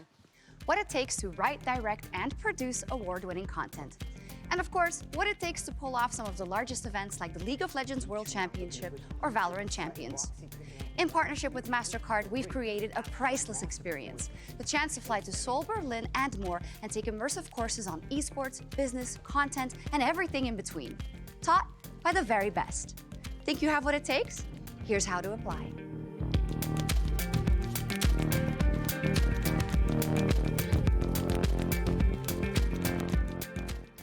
Bringing in a new roommate to save money, is that the plan? Say hi to Glenn from work. Yeah, I think I have a much better plan. We switched to my plan from Verizon. That is a good plan. Glenn? Get my plan starting at just $25 when you bring your own phones. Plus, save when you add perks like the Disney Bundle. It's your Verizon.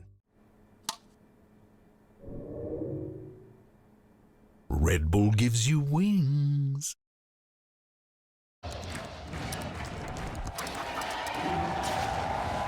Red Bull gives you wings.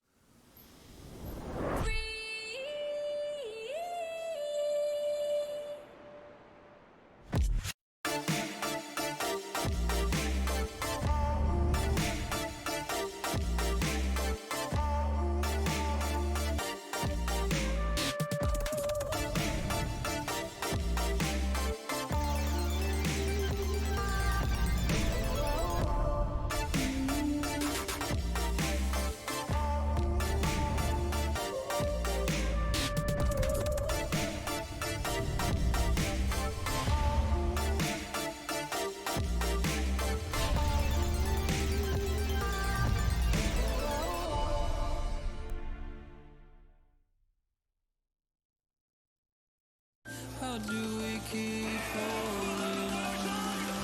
Lights flicker from afar. I'd rather stay in the dark if I'm with you. I don't need the world. Keep me close, safe and sound. More than two is a crowd when I'm with you. Time is passing, knows no manners. I'm finding comfort and hope.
Somebody from my life. Make love with me, ecstasy. Tango and dance for me, bounce for me. Make love with me, ecstasy. Stay with me, not around.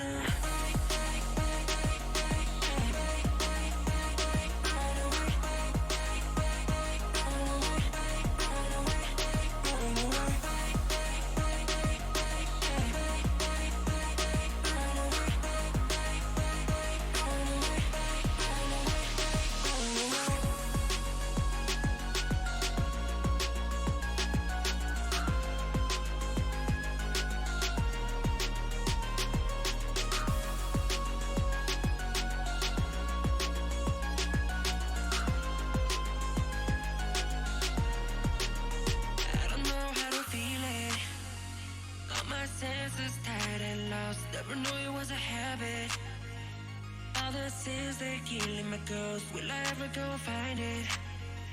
Get away that nobody told. Tell me why you went around with me to set me free. Do I need to wait a little more for the right time? Do I need to kill somebody for my life? Make love with me, ecstasy. Tango and dance for me, bounce for me. Make love with me, ecstasy. Stay with me, not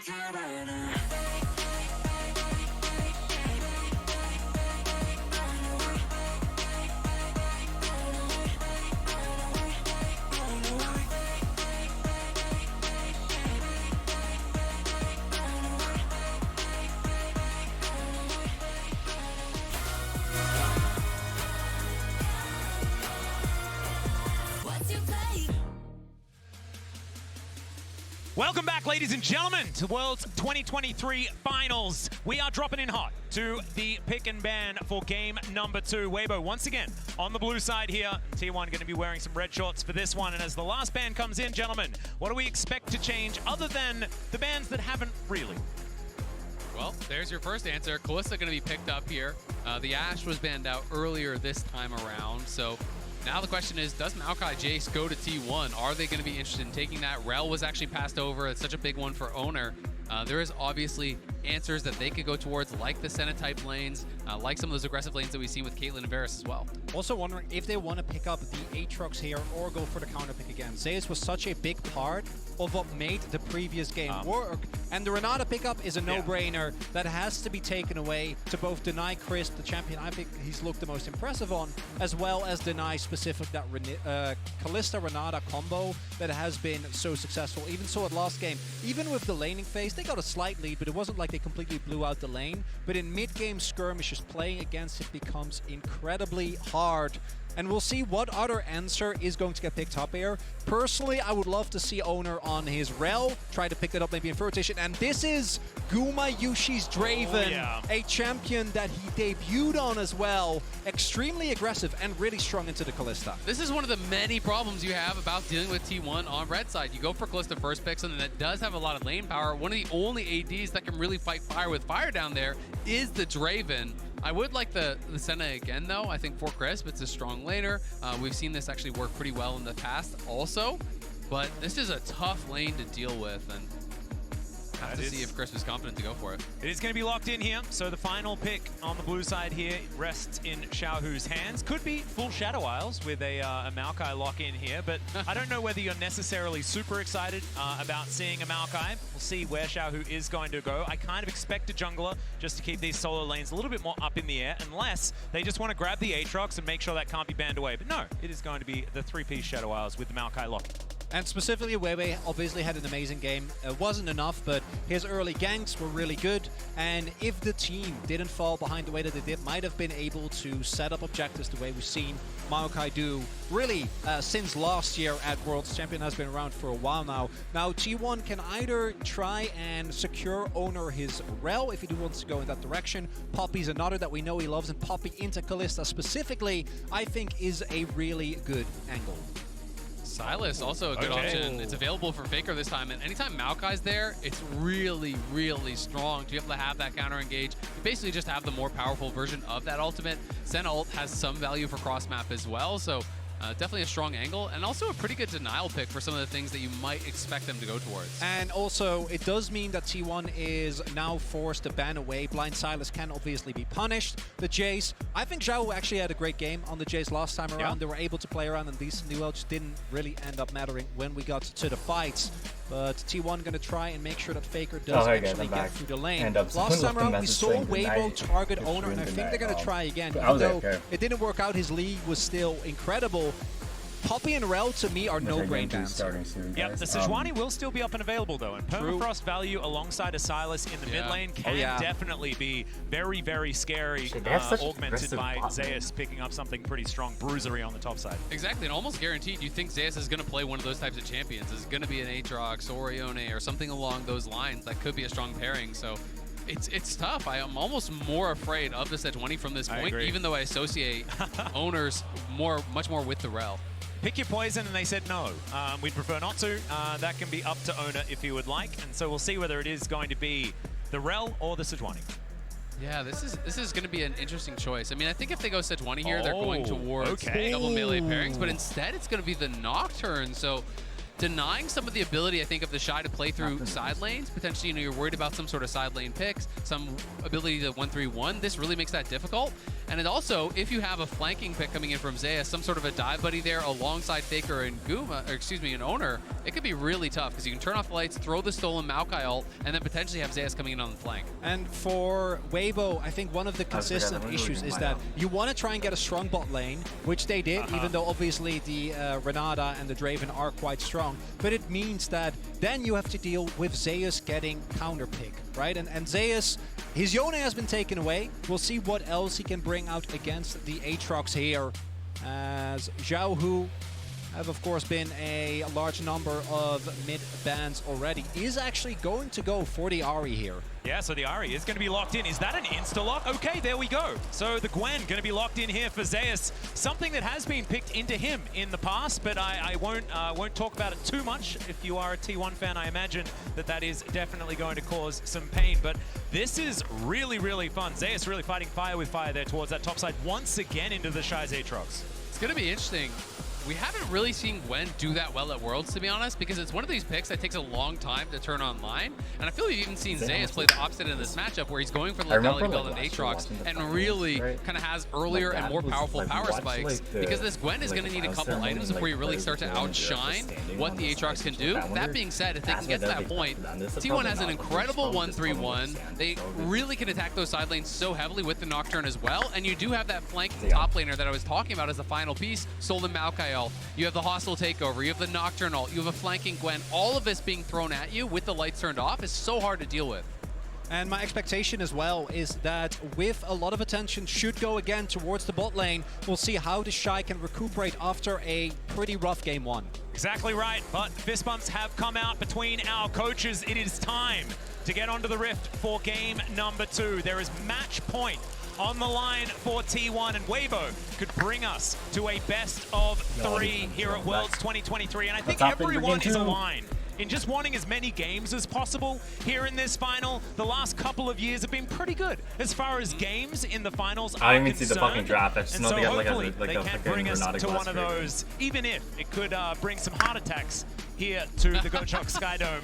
I imagine that it could be a difficult time. Yeah, since 2018, it's only gotten better, right? We got 2 free zeros, that's not so great, a free 1, and then back-to-back free 2s. Yeah. And those are the most fun and stressful. Certainly the most stressful and the most fun. Chronically, you're exactly right. And here we are into game number 2. Weibo gathering up towards this bottom side. And T1 not going to be walking too close I wonder if they got any drops. to where all 5 members were positioned. So nothing to worry about too much. And you guys can remember, you can log into your Riot account on lolesports.com and watch Worlds live to earn exclusive Worlds emotes and icons. And we'll see whether Weibo or T1 are going to be flexing any of those here in the game. And you can see that side lane ward here from Weibo. Yo, if T1, imagine if T1 wins this and Guma used to pick Draven, that'd be crazy as fuck. Like imagine Tyler won that, that'd be crazy as fuck. Like T1 did last time. But T1 did take the time. Zeus went in, got that deep ward, so then I have full info on where Weiwei is going to be starting. Is going to be looking for this top towards bot clear, because it's going to be this classic Weibo playstyle that we have seen so much of at Worlds. Focus towards bot with the Kalista. You have to have it. Also have both junglers pathing towards the bot side of the map, but obviously Weiwei going to be way stronger early on Owner, mainly looking to cover in case they do see Weiwei show up in the bot side. Do note that they do have a ward on his blue, so the T1 bot lane is very aware as, the bot lane! Flash already out from Gumayushi. His light's relatively low as well, but that is definitely a trade that goes incredibly well here for Weibo. Zeus also taking a fair bit of damage towards this top side. Weibo Gaming, they are not backing down yet. Zeus played this exact bot lane game 5 last year and they lost. But they get the flash off Guma, the ignite. But I don't know, I feel like Zeus is pretty definitely, low as well, but they can just push this in, potentially look to reset, and maybe if Weiwei is coming down here, set themselves up in a great position. But look at Owner looking for this wraparound here.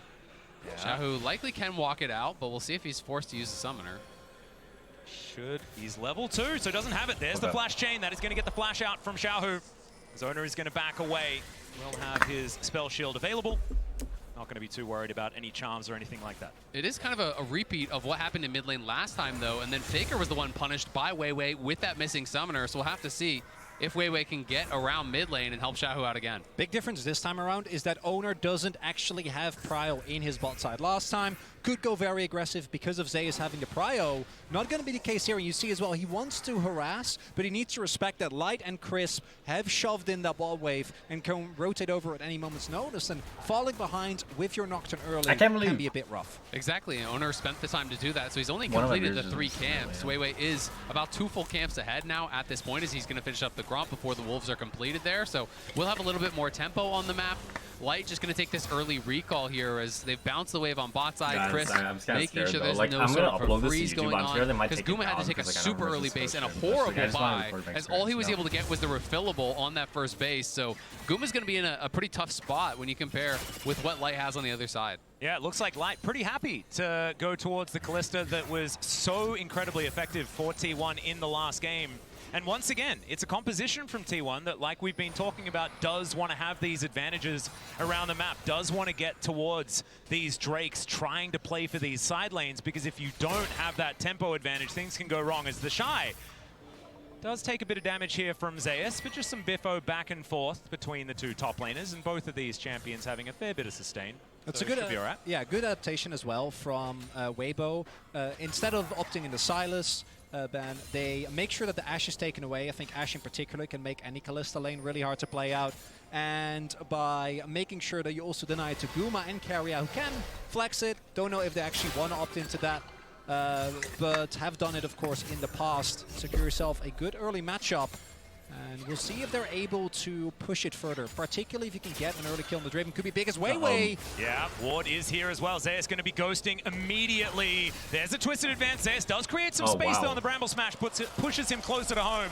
Dude, the Shy looks so like Uncanny Valley. I'm not gonna lie. Like from the base cams, like holy shit. From Zeus, pops the ghost it looks early, like just has Uncanny the Valley. as the twisted advance comes through. So he ends up on the opposite side of Weiwei, so the Bramble Smash can't knock him back, and now Owner on the invade here, trying to put on some pressure again. Well, that's a really high value vision cone there for Weiwei. Spots both the ward and Owner.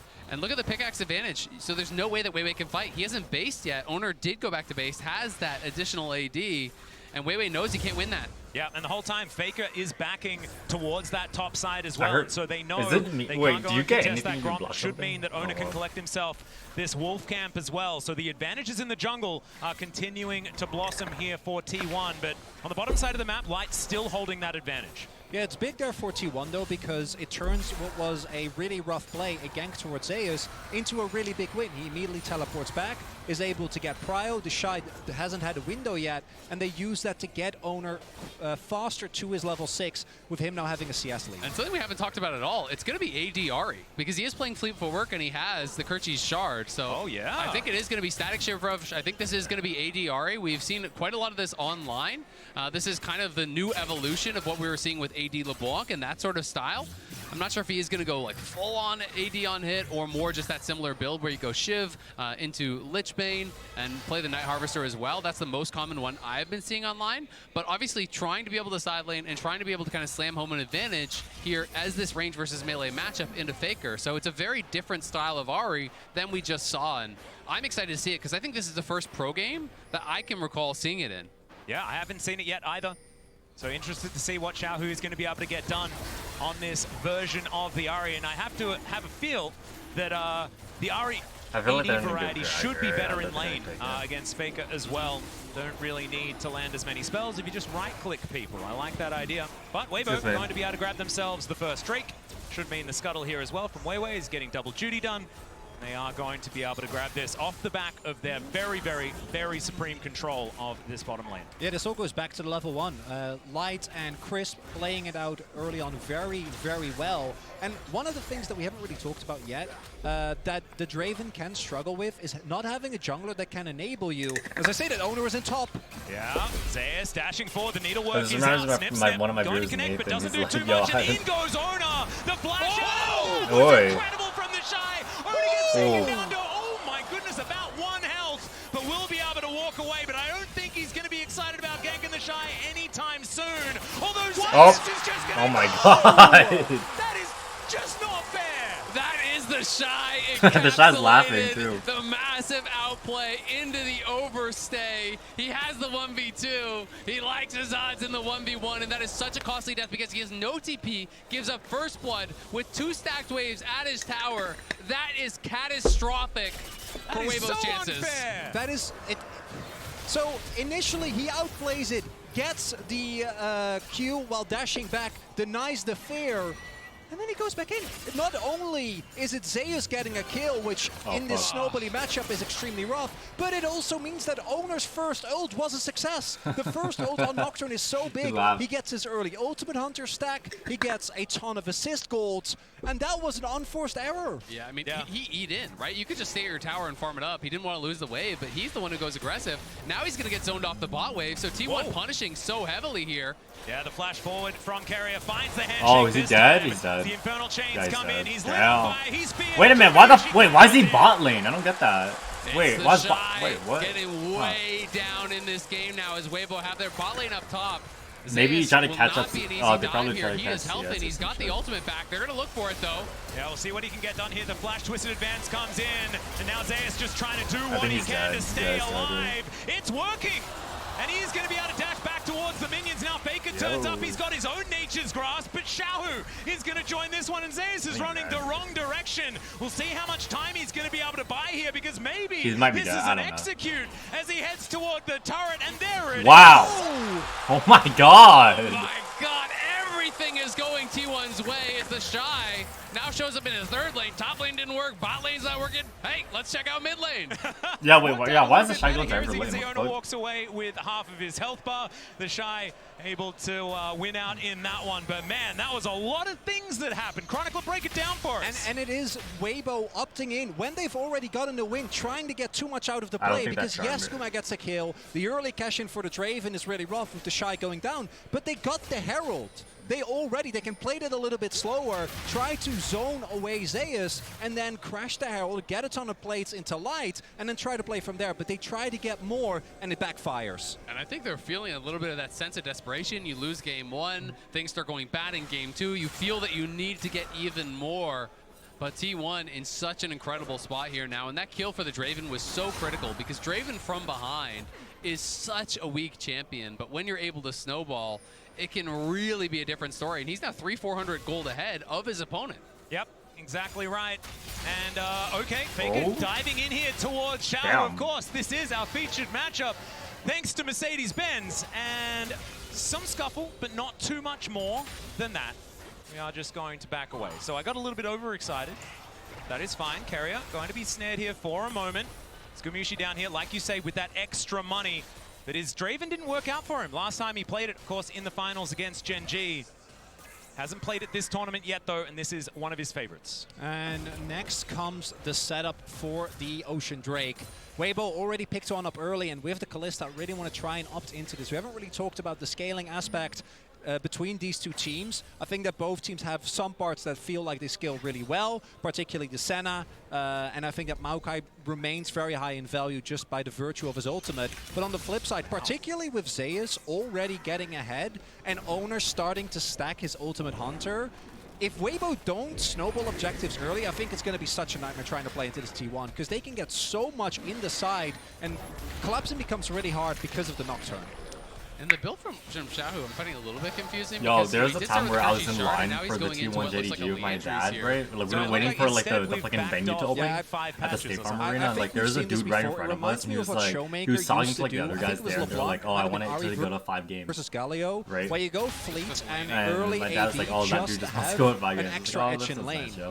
But it is a lot of gold that you invest, and as we can see, my dad literally thought JDG would win because he thought like they wanted the Chinese versus Korea finals, because back then the semifinals was like just going to be Gen G, and it's going to make it that much more difficult when you're talking about in the 5v5s dealing with Guma and dealing with some of these champions in the back line that he's going to be trying to burst down. When I watched, like when I was going home, my dad picked me up because my dad didn't get a ticket for day 2. Right, my dad picked me up. Right. It is going to be Weibo and it's like my dad. I told my dad that like fucking DRX won, he couldn't fucking believe it. And then my dad said, "Watch them win the entire thing." Not wanting to give this one up as Faker turns up. Nature's Grasp going to guarantee the Dragon. The hostile takeover chasing Weiwei, but just dissipates before it gets there. Once again, it's going to be a Cloud Soul. Love to see it. I could imagine that Weiwei is pretty upset about that. But remember, we're taking the Drake for Water's sake. And there's a fight towards this top side. The Shy taken down to about 50% health. He's trying to avoid the potential needlework. There were none more remaining, and Zeus is going to back away. But remember, we've teamed up with Amazon Web Services for a new campaign called Take the Drake for Water's Sake. For every ocean drake taken, AWS will make a donation to water.org. That drake was the 47th ocean drake slain since Worlds 2023 Swiss stage. And we can have it both ways. We get the ocean drake and still a cloud soul. I know, isn't it glorious? It's beautiful. It's absolutely fantastic. We've washed off the Chemtech with the ocean, and then it's now windy. Now we're enjoying ourselves in the breeze. Oh, it's just fantastic. Well, and Zeus from this far ahead of the Shy, Cloud Soul would be terrifying if he's going to be able to get that. It's actually so good on Gwen. Weibo are pushing heavily on bot side. If the Shy walks up, he could just be dead again. Everfrost gets the slow. Chainlash is going to come down as well. Faker doing a fair bit of damage. Did invest his stolen ultimate there. I believe it was probably timing out relatively soon. Trying to get some value as in goes Owner. Finds the paranoia, but you can see the Shy is going to be all right. He even gets a cheeky little shield there with the Dawning Shadow light. How did Chris know where he was? This Aatrox is going to have such a tough time. He is going for the lethality build, and he's doing it from very far behind. You know, like I've heard something about Alien where it's like they have a setting where like, you have an alien working or something like that, or an alien system. Whenever you press a button, like the light lights up according to the champion you play. And this is a matchup where, as so like imagine Nocturne and just turns off all the light. light. When you're getting towards multiple items, it just kind of gets better for you. So the Shy is going to have to turn in an incredible team gap. We can see it in the MasterCard lane economy snapshot. It is heavily favored towards Zeus, who had a really good game 1 and is set up for success here in game 2. And I tell you what, if you're a Zeus fan, you're feeling absolutely fantastic that he's having this kind of performance in a final. Because these have been the times where he has crumbled in the past, and so far it's been back-to-back games where he is the guy. And this has been the story for this T1 roster. You know, they have been so close so many times. 4 times they have lost in an international game 5 and not been able to claim that big title they've been chasing, but Zeus showing up so far. Yep, another teleport to come in here as they do manage to secure this Rift Herald. We'll see whether Weibo can get themselves out of here. Light going to be hostile takeovered, but he's the only one, and now Zeus looking for the target. Faker dives in though as well. He's going to collect the first with the help of Owner. The Shy goes down, the rest of Weibo will scatter, but they do get the objective and only lose 1 for now.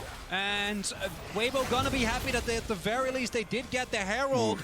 But they did have to invest a lot. Teleport used by T1, but outside of that, and Gumayusi's plans not too much look on the other ends. No flash for Weiwei, no flash for Light. Those are going to be big cooldowns in the possible fight for I talked to my friend Ezra like a year ago about Worlds, right? He was like something about like, oh, how like some pros like play so shit at the World stage, but then I realized like Weibo was kind of panicking. They had to make a run for it here. Weibo are able to secure it, but it's Faker on such a good angle, coming in from the top of your screen, able to find this Soul and Malkael. Weiwei uses his to just try to disengage the hostile takeover, but look at the angle here from Faker. Everyone from Weibo sent packing. They're trying to line up to avoid it, but the flashes have to be used. And that is with Zhao doing so much heavy lifting. Keeps Keria and Guma out of the fight. Keria was also unable to hit anyone, and he's giving me really big barrel energy with the amount of things that haven't been able to hit. But even with that, because Zeus is already accelerated and Owner and Faker are there with him, T1 is still able to push their lead aggressively and get more gold onto their carries. And similar to how we saw last game, Zay is building, he's building more towards that side lane. He's going to be going for Nasher's second. It's not going to be Cosmic. It's not going to be Zonia. It's about that 5v5 straight up. So this is going to give him so much power in those side lanes. They have Owner behind him, and they're going to continue pressuring these side lanes constantly. When you're winning that 1v1 heavily, as long as Owner is there to back you up, you're never going to lose the 2v2. Oh, this is so difficult. Dustbringer is going to connect. They do have to use the ulti, and that is going to do it. Dawning Shadow does fly forward there as well. And once again, they just have to get out. I think Chris was just shielding preemptively just to like shield. And that's going to be the fight for Senna's also hard to hit. Also, better, one of my right? counselors in 10th grade when I was in high school, till like, spawns, it was like, this and was now around Chris Senna was doesn't have his released, and I was like, ultimate, LOL. and neither does Shao. I was like, did you see the It's new gonna be really champion? tough, and He was a the flashes Victor aren't gonna main, be up bro. either. You look And at like, I Light, asked he's him not if he gonna wanted have to his add flash. me on He League, doesn't even have his maybe cleanse when yet. you're like 18 This or feels some like a shit. really And I'm like, tough what the one fuck? for them to fight, and Zeus is going to be able to knock down this turret on the bot side, get even more gold in their pockets prior to it. Snip, snip, snip, and down goes the turret. That is the first one He's of like the low game. angles. He's looking completely unanswerable. He is so far ahead in the majority of metrics right now, as the Rift Herald is going to park itself in the mid lane. Immediately, that turret bot lane should be answered, and there goes the charge. So T1 are going to lose one, and the more important one, you'd have to say. But still, I mean, Who's going to do stuff about this? The lady no with one. the And scissors. it's also Zeus getting that turret, the nice first turret, which would be some much needed gold for Weibo. Now they're going to try and contest the Drake with very little vision. Well, Zeus on a flank They have to angle know. here as well. Crisp going to be spotted, but he does put that ward down. That is going to get there. The Drake going down very, very low, and now the paranoia comes in. Faker looks for the Spirit Rush, and he does find it. The hostile takeover is massive. Dude, and everyone's they get rid dying. of Light immediately. Wei taken down for the double kill for Owner. Xiaohu now trying to get some damage in the back end. It does take down the Nocturne, but it's Chris fighting on the bottom side of the map, and Gumayuchi Yo, is 4 going are to dead. cash in once Yeah. again, and T1 wiped the fight. And it's T1 winning everywhere. The fight breaks That fight down was into insane, though, multiple holy shit. skirmishes, and they outplay. But yeah, the they Shad's going own outfight, 4, what the they fuck? get all the kills. It is 7-1. They're gonna take the Dragon, the only thing that was working for Weibo in this game. And it's, again, I think that sense of desperation. They don't have a great vision set up. They don't know from which angles T1 are going to be coming. And Owner has his ultimate available. And there are a couple of key ultimates that aren't there, right? You don't have the Maokai ult, rather the Senna ult. And that's such a big defensive cooldown. And again, look how they orchestrate this. Faker comes in from the top. Owner turns off the light. The hostile takeover comes across everything all at once, and it's so difficult for Weibo to be able to effectively communicate how to play out this team fight. So everyone scatters. They're all flashing, every man for themselves. And when you go into that kind of fight against T1 with this composition, you are sure to always lose. And I tell you what, I'm really enjoying the Yo, use of Owner looks like a paranoia fucking as well boss as with the that hostile shit, like with the takeover, jacket on like that. because Like, what the something fuck? that has He looks been like, difficult what was that for guy? a lot Like of in players One to Piece, deal that with is dude getting that in the can right positions control to get the sand? ultimate off I without forgot, but as he much looked like that notice, dude, right? bro. It's relatively telegraphed. But if Crocodile? I and think? then I don't know. this I don't know. It's been wave so long comes since I across watched you, One Piece, there's bro. not a lot of Like, reaction I time to deal with that last if watched everything episode else is going on as 1074. well. Additionally, Right? Guma was able And then I to stopped pick watching up it. another I heard it's like kill. on 1090 so this now, if Draven I'm not is mistaken. I by don't no know, though. means the main carry of T1, but now Zeus is fed, Guma is fed, and Owner is fed. So they might get a catch here, not going to find Carrier, but there's so much that you need to deal with. Exactly right. And just quickly, win probability powered by AWS definitely starting to trend towards T1 in this game. 7-1 in kills, but at the beginning of the game, you could see there on the graph, Weibo was certainly getting themselves into decent positions. We'll see whether they can claw some of that back. It is only a 4,000 gold lead here for T1 so far. Definitely surmountable. And while we haven't talked as much about this Draven, and you said it, he's been getting these kills. He's actually the richest member on T1. He's the richest person in the game now at this point, which is kind of crazy. After how badly this early game started, he has been cashing in, and Weibo trying to start something here. Here's another one, the Nature's Grasp. They all line up behind, but it's a decent charm to come through there. Hostile takeover for some phenomenal disengage, and it looks like T1, they don't want to deal with it. Faker dashes over the wall. Remember, they don't have a turret here. The charm is going to split them. Uh-oh, Chris. Oh, no. He goes forward and then just explodes. Oh, no. Thinks that that's his moment. It's a double again for this Nocturne, and he survives. The logistics protocol coming in from Carrier to make sure that the Nocturne doesn't burn down. It's a massacre. Weibo again try to get something, and initially the play looks good, but I think the sidestep from Carrier there, he doesn't get caught, and with Renata, damn, dude, T1 are so coordinated. It's crazy. The Shy was rotating over. Say is just backed. Yeah, Zeus isn't even here. They decide, hey, we gotta go now. We're falling behind. The initial play looks good as Owner gets chunked down so incredibly low. Xiaohu flying in, but this is the sidestep that you're talking about right here as Xiaohu goes for it with the last charge there. Both Guma and Carrier, beautiful sidestep. Nah, Guma Yusi's insane. But it's a flash out from Guma, it's a turn, and it is the one shot from the Draven. And the one shot from the Nocturne as well, using himself as a bullet into that backline and secures the kill on to Xiaohu. Also, the Dustbringer, I believe, got the kill in the first Zero. place. So wait, top laners both did 0 just damage. massive. And it is, again, also a testament to how powerful Renata is. Owner can go for these mega aggressive plays, knowing that as long as he kills his target, he will be able to be bailed out by the rest of his team. And honestly, even if he Yo, dies, I feel like, from this what was that position, character's the name? carries are so Fucking fed, Carrier Titan? It's gonna be worth it, like, right? As long as she you're literally creating pointed space to for Aaron's Zeus, like, for that's the Faker. enemy right Even if there. it is that one-way trip here for the Nocturne, dude, I haven't it's gonna watched be fucking, such a I haven't value watched play as Ninja. I long know as they can follow up. And T1 have been on the same page. Weibo seem like their only answer is just forcing more and more fights. You can't win side lane. You can't win 5v5. Your objective stacking has been stopped.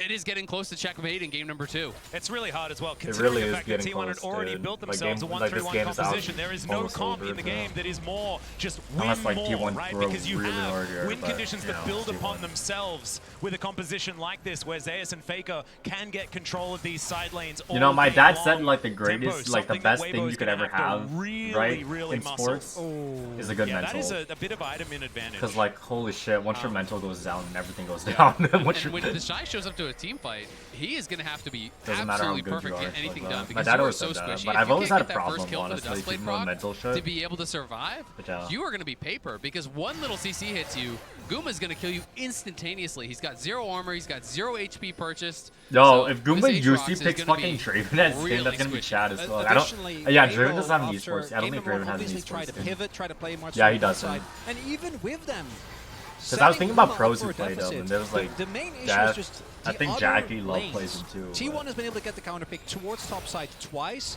and Weibo, you gotta imagine if T1 is able to play it out from here, have to try something else because this blind Aatrox, even when protected with bans, just isn't working out.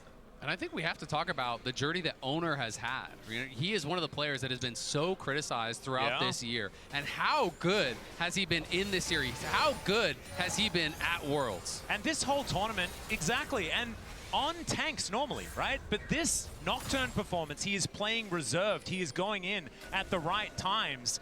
This is an Owner that is playing extraordinarily well. And it also goes back to when Owner initially looked to be his most dominant. His Lee is his most iconic champion, right? Yeah. It's more the carry style as we get a charm. Yeah, Faker is going to break it. Oh, no. He uses it in order to close distance back again, I guess. But never mind. Nothing too much more going to happen. T1 with the opportunity to stack 4 Cloud Drakes. When you and they're talk going to start with the second. Exactly. When you talk about the comfort and the ability to go towards things like the Lee Sin, I think that has been somewhat indicative of what T1 have wanted to do here at Worlds and the meta shifts that they have. Yo, they're on Baron. Owner, maybe looking for a fight. Yeah, they're on Baron, I think. I don't know. Dashes over the wall. He will keep himself alive. As they're, Weibo like, just doing it regrouping back once again, spotting out the members of T1, moving back from that Drake. And now moving towards the Baron pit. It is 25 minutes into the game, and T1 hasn't gone for a Baron just yet. You can see that they have changed a little bit. Very reserved. Yeah. Yeah. They've really matured, you know. The Baron's been alive for 5 minutes. Now they give it like 5 minutes. This is not my T1. I think because they were near the Baron pit, though, they have remembered. So I imagine we're going to be playing around that now. Oh, okay. I thought you were going to say it counts as them starting and you're just walking by, saying hi to an old friend. No, I don't think that that's necessarily how it works. But it's just been so fun to watch T1 because they have been on the forefront of these meta shifts, right? You know, Keria, when it was this double AD carry meta in the bot lane, he was incredible. Being able to bring that back, being able to have Owner on Lee Sin, Guma here on this Draven, being able to see these iconic picks and their comfort is working out so well. Paranoia comes in once again as the flash out Bro, from the Shy may not be Shy's enough. getting They're under carried. the turret. Holy, Owner the Shy's was just taking getting, it no, up. not carried, Zeus but is going to bullied, yeah, finish it. bullied. Inner turret should now be next on the clock. And because the rest of T1 is standing guard, Weibo can't try and turn the fact that Owner is towards bot into a Baron, so they just have to watch their teammate get killed through Merc Treads and a Hex Drinker as well. Are people calling him the fraud? Let's see what they're saying in Twitch chat right now.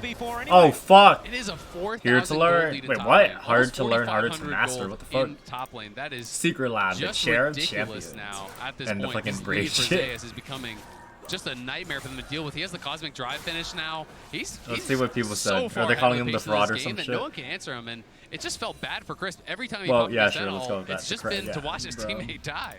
And he doesn't even get to watch because No. the lights are out. He doesn't even get to... that's why would you have to remind me? I know, it's very cruel. That's painful. I'm still remembering back to the Shy outplaying a 1v2. And then, walking back into the 1v1. Ooh, As Owner. He's going to get charmed. Uh-oh. Decent amount of Oh, damage, he's but out, he's he is very far ahead. And he will just be able to wander his way out. And the problem for me now is that reactively, Oh, the they're Weibo doing that. They're gonna think to do it. individually they can pick off very well, but if you don't get to the objective first, it becomes very hard to contest, and right now that's not the case. Yeah, they're definitely not there first. The Baron is down very, very low. There's the Paranoia as they look to try and burst down the Baron. They do collect it, and now the hijacked ultimate comes through from Faker. Now Zeus dives in. He's taken matters into his own hands. He hasn't taken any damage. Weiwei has to run away. He Gwen gets is thrown broken back as by the fuck, Brambles bro. match, but the damage has already been done. Faker Faker goes golden, does have to flash as Light's doing a fair bit of work with these Rens into the back line. But T1 just took a Baron, they got 5 almost died. And Gwen truly is immune. Zeus doesn't care, dives into multiple people and uses his lead very aggressively. And this is where I think you really see the goal difference. Weibo get close in a couple of situations, get some health bars low, and if they had items that might have been enough, but instead they just have to watch T1 walk it off. The only thing invested is a flash and a stopwatch from Faker.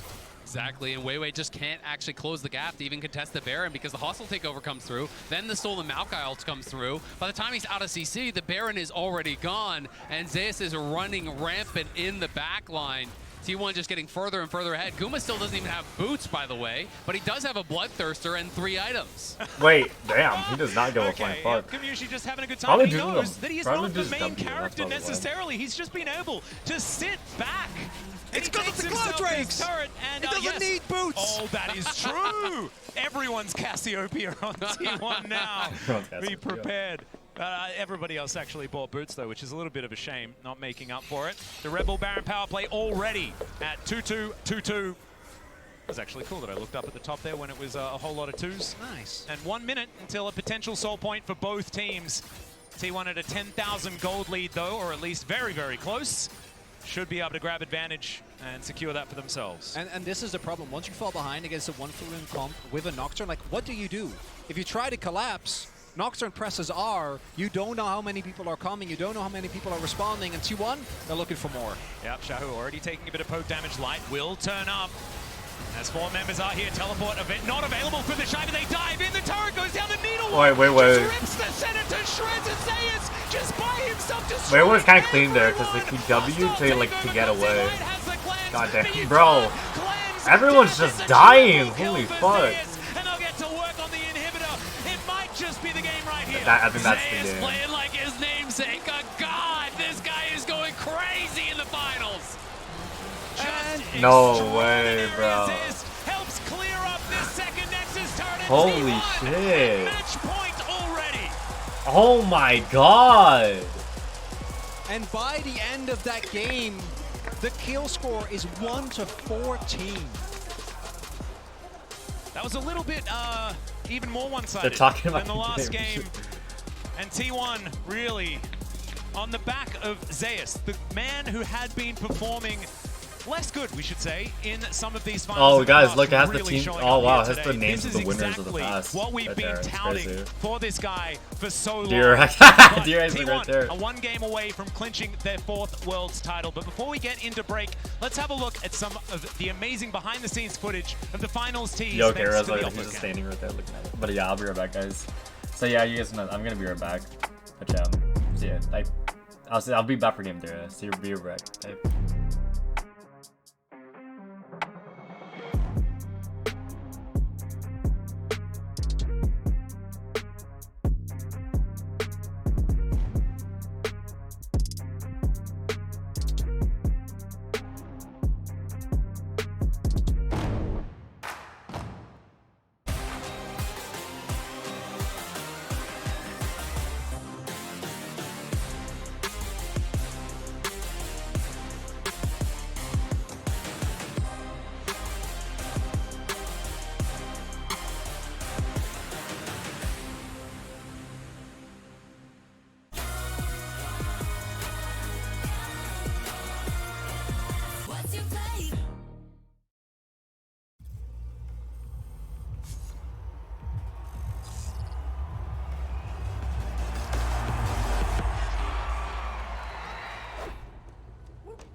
A team against a king.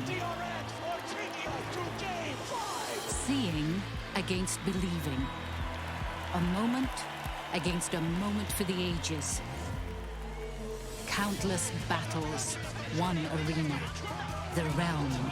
The only thing capable of powering the game, the stage, the broadcast, and the worldwide spectacle we know and love. AKA the Cisco Network.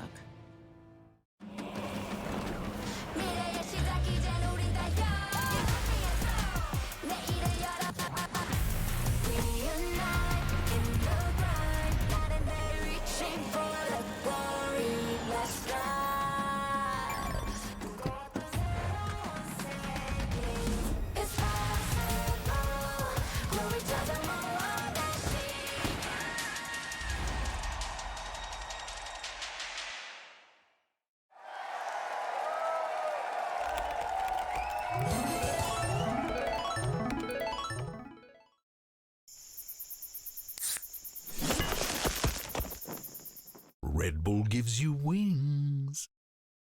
Bringing in a new roommate to save money, is that the plan? Say hi to Glenn from work. Yeah, I think I have a much better plan. We switched to my plan from Verizon. That is a good plan. Glenn. Get my plan starting at just $25 when you bring your own phones. Plus, save when you add perks like the Disney Bundle. It's your Verizon.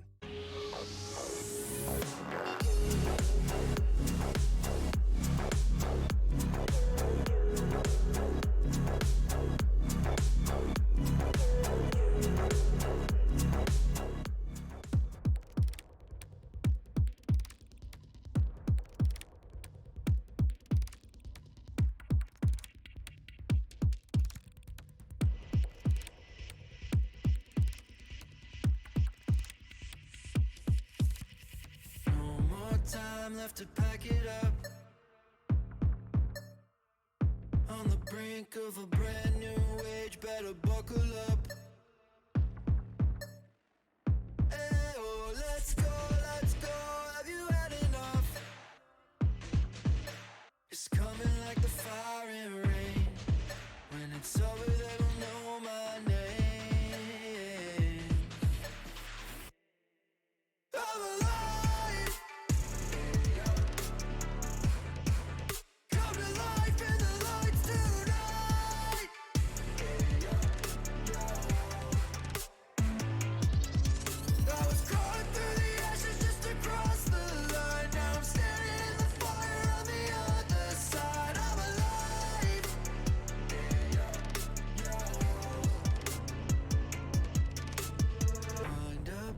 Then I let it go.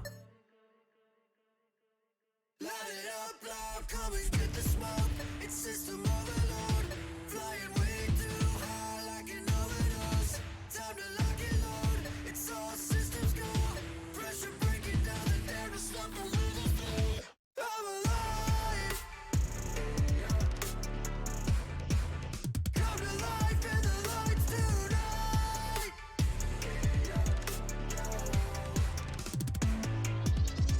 I was crawling through the ashes just to cross the line. Now I'm standing in the fire on the other side. I'm alive.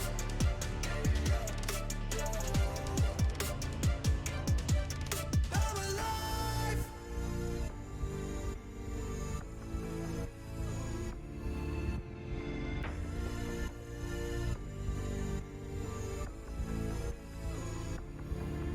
I was crawling through the ashes just to cross the line. Now I'm standing in the fire on the other side. I'm alive.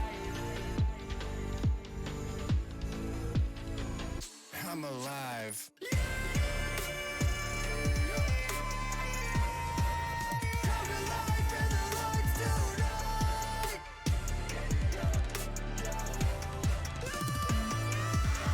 I was crawling through the ashes just to cross the line. Now I'm standing in the fire on the other side. I'm alive.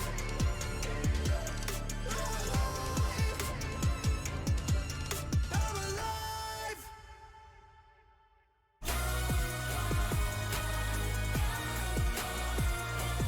What's your play? Welcome back, everyone, to Seoul, where T1 is already on match point. That was quick. Yeah. Emily's on track. Emily had seen it coming. What so you guys are doing. Okay, so did it happen, them getting to match point the way you thought it would? Let me ask that question. Kind of. Pretty much, yeah. I think the only thing is, like I said, I did credit Weibo's Game 1 draft for kind of stopping a lot of the really early aggressive, like, level 1 play that T1 wanted to do, but other than that, yeah, look pretty much as expected. I mean, Owner and Zeus are just forces of nature right now that cannot be stopped. They cannot. We're going to spend a lot of time on that, and then also about the Shy in that top lane, and every second counts. And thanks to the reliable Cisco network, the Shy survives the initial gank, but in classic the Shy fashion ends up falling What is he anyways. doing? Why? I mean, look, this was actually really well played by the Shy initially, right? So you end up getting the pushback, and you're able to use the second, or maybe second or first Q even, to get the knock up to stop the engage initially. But then he just doesn't cop. Hey, look, Zeus hasn't actually used the Hollowed Mist. So as the Shy steps up with the reset on his Q to go for it, Zeus immediately is like, fantastic. Emily. I can dodge the initial one and then be laughed at by Emily. I'm really bad at controlling my reactions. So if you look, that Gwen was a major force to be reckoned with in this team. I actually really liked the way that the Gwen, the Nocturne, and the Sylas kind of all combined to be dive buddies with Keria kind of Renata ulting everyone across that. It was pretty great. It was awesome. I think maybe we spent the least time, you know, we spent a lot of time on bot and what was going to happen there. Xiao versus Faker as well. But Owner and Zeus, Kobe, they have been lights out so far. It's been so good. I mean, Zeus is getting these counter picks, but he's really making them worth it. And Owner has just been able to play to their game plan each and every game. Also executing really, really sick plays himself. The Nocturne re-engage, where he was at like 25% HP, he goes back in, gets the kill on the dive, and then still survives as well. Massive stuff. This is just going to be a collection of the highlight reel from both of these players so far. And they feel so well prepared. I mean, Zeus has the Yone for game number 1 as an answer to the Aatrox, and then you see the ban come through for the Yone, and Weibo like, we got them in the corner, and then the Gwen comes out and they kind of slaps them straight back into that corner. So it kind of feels like for T1, they've come very well prepared, and Zeus is now benefiting off the fact that he's had a phenomenal series on champions that can do so well into what the Shy is trying to do. And then you mentioned it, but the Nocturne ultimate, key part of the composition overall, when you have the double melee solo laners looking to close the distance, really makes it happen. Absolutely, and Emily, you've mentioned it before, but we cannot overstate how different Owner looked when Faker was not around, how much he had to struggle in that period in summer, and how much he is also looking for redemption for not just last year, but just all those finals that they couldn't get. Yeah, and I think you see it here with the 82% kill participation across the first 2 games. He's been such an instrumental part at this World Championship, not only of the level 1s that we've kind of been highlighting throughout the tournament, but then also all of their early gameplays and their setup for team fights as well. If you see it there, the hallway that the players get on stage with, it has all the teams that have won Worlds and their members engraved on the wall, and I think that's such a beautiful shot, because as Weibo, you're walking past there thinking, am I ever going to be in this position again? All these heroes have before. And in the same vein, for T1, some of their names are already up there. I was going to say, I mean, there's 3 champions that are up there, but it's one person that you want to focus on. It's Faker, who's having a fantastic series. And coming into this now, you can see that for T1, it has been a bit of a heartbreaking story, as 1 out of their last 7 finals they've been able to pick up. Spring 2021 versus Gen G. But this is now the moment where this finally gets to solidify for this roster, if they can take this next game and push themselves into one of those moments where these become the great teams in the history of League of Legends. Yeah, and I can't get over how perfect that would be as a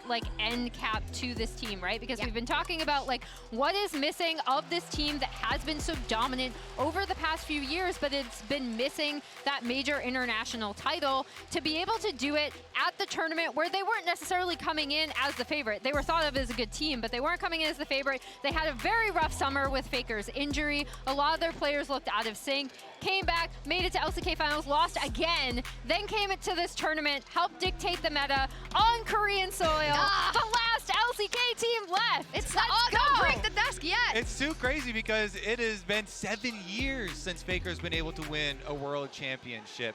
And all of these players on this team have been that heartbreak team that gets so much criticism for choking in finals, and especially Zeus. So I'm most happy for these players to really finally be able to break that and have this full comeback mode. That's why there's so much pressure behind all of these players, because this is truly them putting in so much work, and it's after they have tasted loss and tasted heartbreak that it will taste so sweet if they can complete it. Faker said this fourth one would be for my teammates, and I feel like the teammates have said the same about him because they're playing out of their minds. The question is, can they finish it right now, right here? Back to our casters. Thank you so much, Shox, and everyone for breaking that one down. It is looking dire for Weibo. That is, it's all we can really say here, and we'll see whether they can turn it around, of course. Match point for T1 has been a pain point for them in the past, but it hasn't looked like this, gentlemen. And we'll see if Weibo can find a solution in this final draft. To me, the Aatrox going to be the #1 thing I'm looking at. Because yes, Zeus is good on it, but I feel like blinding it has not worked out. Need to pivot away from that. But that does open up so many other difficulties, right? Because what else is T1 going to throw you? It doesn't really feel like they've been tested yet in draft in this specific series. Yeah, I think for Weibo, if you have anything left, any secret pick, any different strategy, it's time to just throw it out there and see if it's going to work, because they have been dominated by T1 through both the first and second game. They tried that kind of splash into AD Ahri, ended up selling the Kerchi Shard. I don't think it really accomplished anything. They've seen some little different looks. We saw that the Senna plus the Glista, that didn't really work for them either. So if there's anything left for Weibo, you got to bring it out now. Is it the Emperor of Shurima, though? And it is. It's going to be locked in for Xiaohu. This is his oldest signature pick from even back when I was casting the LPL. He was definitely a lover of this one. And speaking of lovers, the duo themselves going to be locked in here by T1. Favorites of them also. Really big pivot here coming out from T1. I was actually thinking about the Kalista. That to me seemed like a pickup that could come through, but with the Renata gone, doesn't look like they want to prioritize it quite the same way. I would love the Poppy. I think that Poppy Azir specifically is a really strong combo, and it's also one of Weiwei's best champions. We'll see what owner ends up picking up into it, but I do think that Weibo are kind of forced to pick up a bot lane here to prevent getting banned out. Yeah, and they're clearly not sure if they want to go for Poppy here, so they're just buying themselves a little bit more time. They do grab Varus, and will it be a full bot lane to answer, or will he go towards that Poppy? Because I agree, Weiwei, it is his best champion. It's great as an answer to the Rakan. It answers a lot of the meta top laners that we're seeing today as well. But there is that risk of, if you don't grab your bot laner now, you could get banned out, and potentially things could go terrible in the bottom lane. No, you're exactly right. Well, speaking of the bottom lane, a lot of pressure here if the Heimerdinger is going to be locked in, but instead it's the Bard, and this is a big question on a lot of people's minds. Is Crisp happy to bring this one out? It's one of the ones that Keria has looked fantastic on, and now it's going to be Crisp's turn at the champion. See whether it is going to work out here, as now the shoe is on the T1 foot. It is an interesting pick, but generally I like Bard as the later pick in the draft. When you have multiple immobile carries, I think it's really strong. But now T1 can just go champions that have dashes, that have the ability to actually avoid this ultimate. And already you have a call. You can dodge it with your R, you can dodge it with your E, you can have the speed up from your W to move out of it. So there's a lot of ways already there. Plus Xayah can ult for ult. That's not the best trade. Hey guys, but this is not like an Ashe Orianna type team that Bard I think is going to have an incredible amount of success into. So even if Crisp has a good game, I don't think that really guarantees you anything with the pick from this angle. And I was actually looking towards the Silas, even with no Maokai. So this is a weird ass draft for a really T1. popular counter pick into the Azir. It is going to be the Akali instead. Obviously does suffer a little bit more in lane, but once you get to the side lane, incredible amount of damage that can come out, and we've seen T1 use any form of side lane pressure really well within the series thus far. Also do note, with the Varus already being there, and I wouldn't be surprised if Weibo try to do the same thing that T1 have done into a lot of these Xayah Rakan lanes, which is go very bot focused, right? Because we already have the Varus and the Bard. We don't know what the jungler is going to be, and they want to deny the Wukong as a way to reliably getting to that back line. And if the Poppy is banned away, which is the champion that's most fun to play, it is going to be the Lee Sin. And once again, owner is going to be on his signature pick. And now with counterpick going towards either technically, you know, Zeus or Faker, but probably Zeus. A difficult choice now for the Shy. Does he run it back third time in a row? Belveth going to be locked in here. The Shy thinking about the electric rat, and it is going to be the cannon locked in. Now, what is the answer from Zeus? It could just be something like a Gnar if he wants to play it a little bit more safe.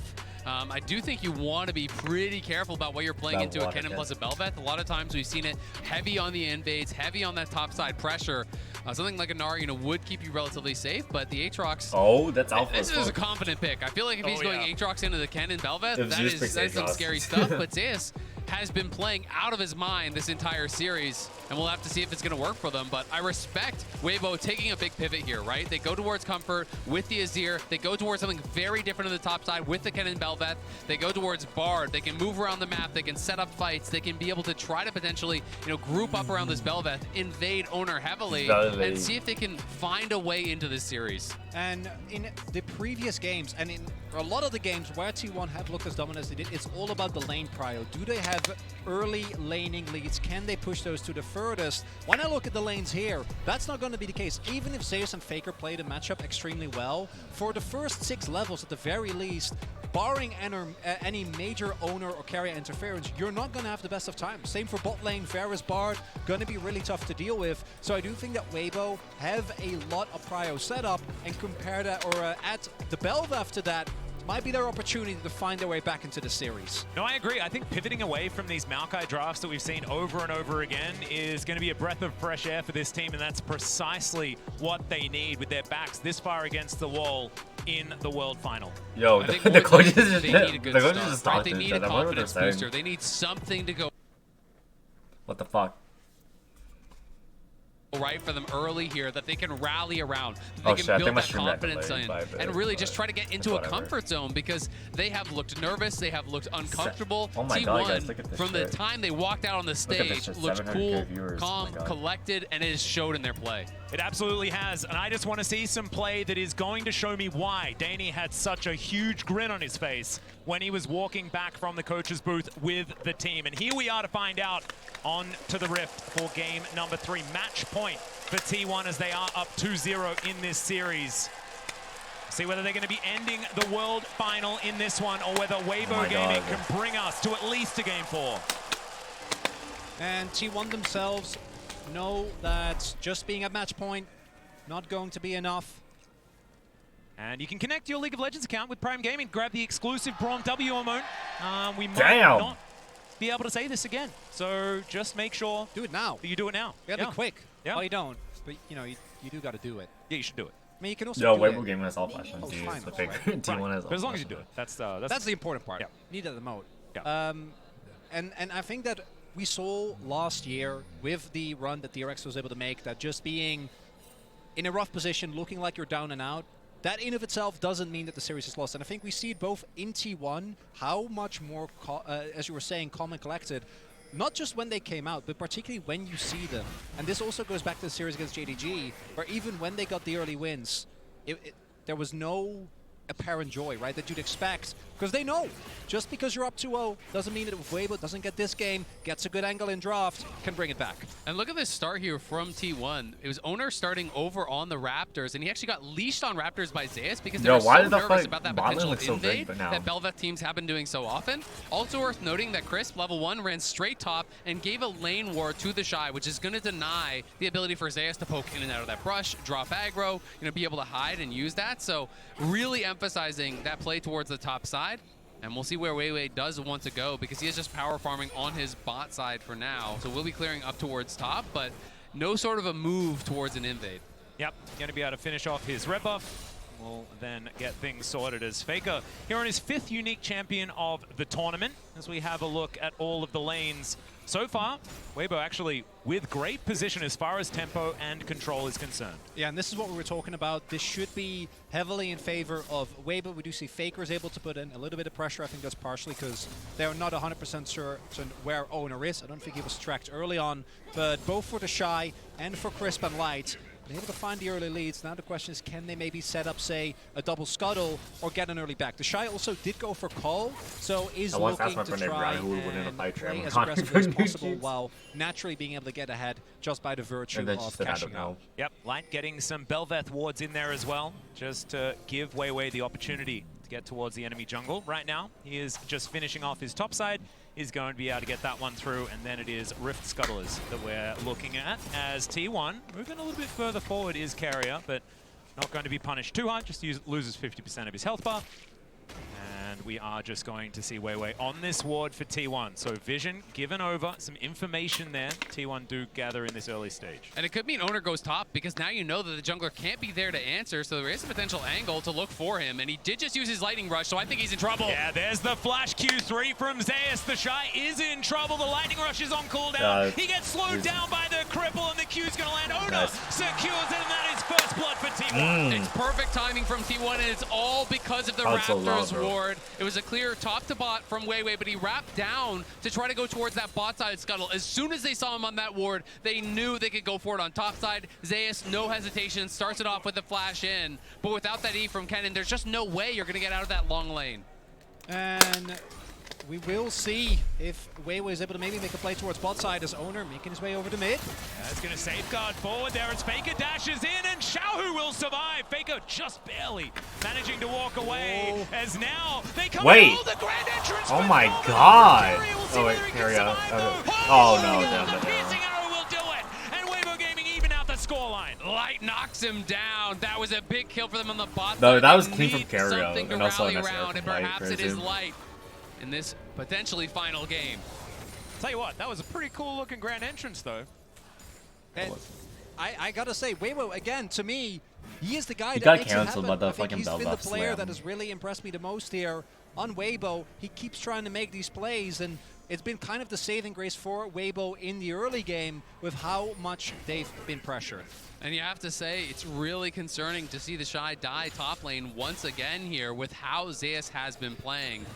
If you cannot keep this guy down, he is just on fire. But it is Zeus with no flash, and it is Crisp up on top side. But missing his Ignite, I don't know that he can really go into this wave. I wonder, like, support players are learning more just is do going to the get some same, vision like, down fucking, on top of the ward that Weibo already have, and they know that this is where they need to defend, right? You can see the Shy with a couple of wards already invested here towards this top side. Now underneath this turret, Zeus finding these little Qs.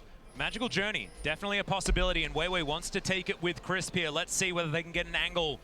3 versus 1. He does try and get out. There's the World Ender. He's trying to avoid all of this CC, and it's not going to work. There's the kill for Weiwei. Really good communication there for Weibo. They know that Zeus wants to try and get the wave in, so the Shy is setting himself up as juicy bait, and Zeus takes it. But the question is, how much do you lose bot side? Because we talked about Light as the hope in this game. Light now is going to be fully zoned off the wave. They lose the Dragon as well, because there was so much time spent top side.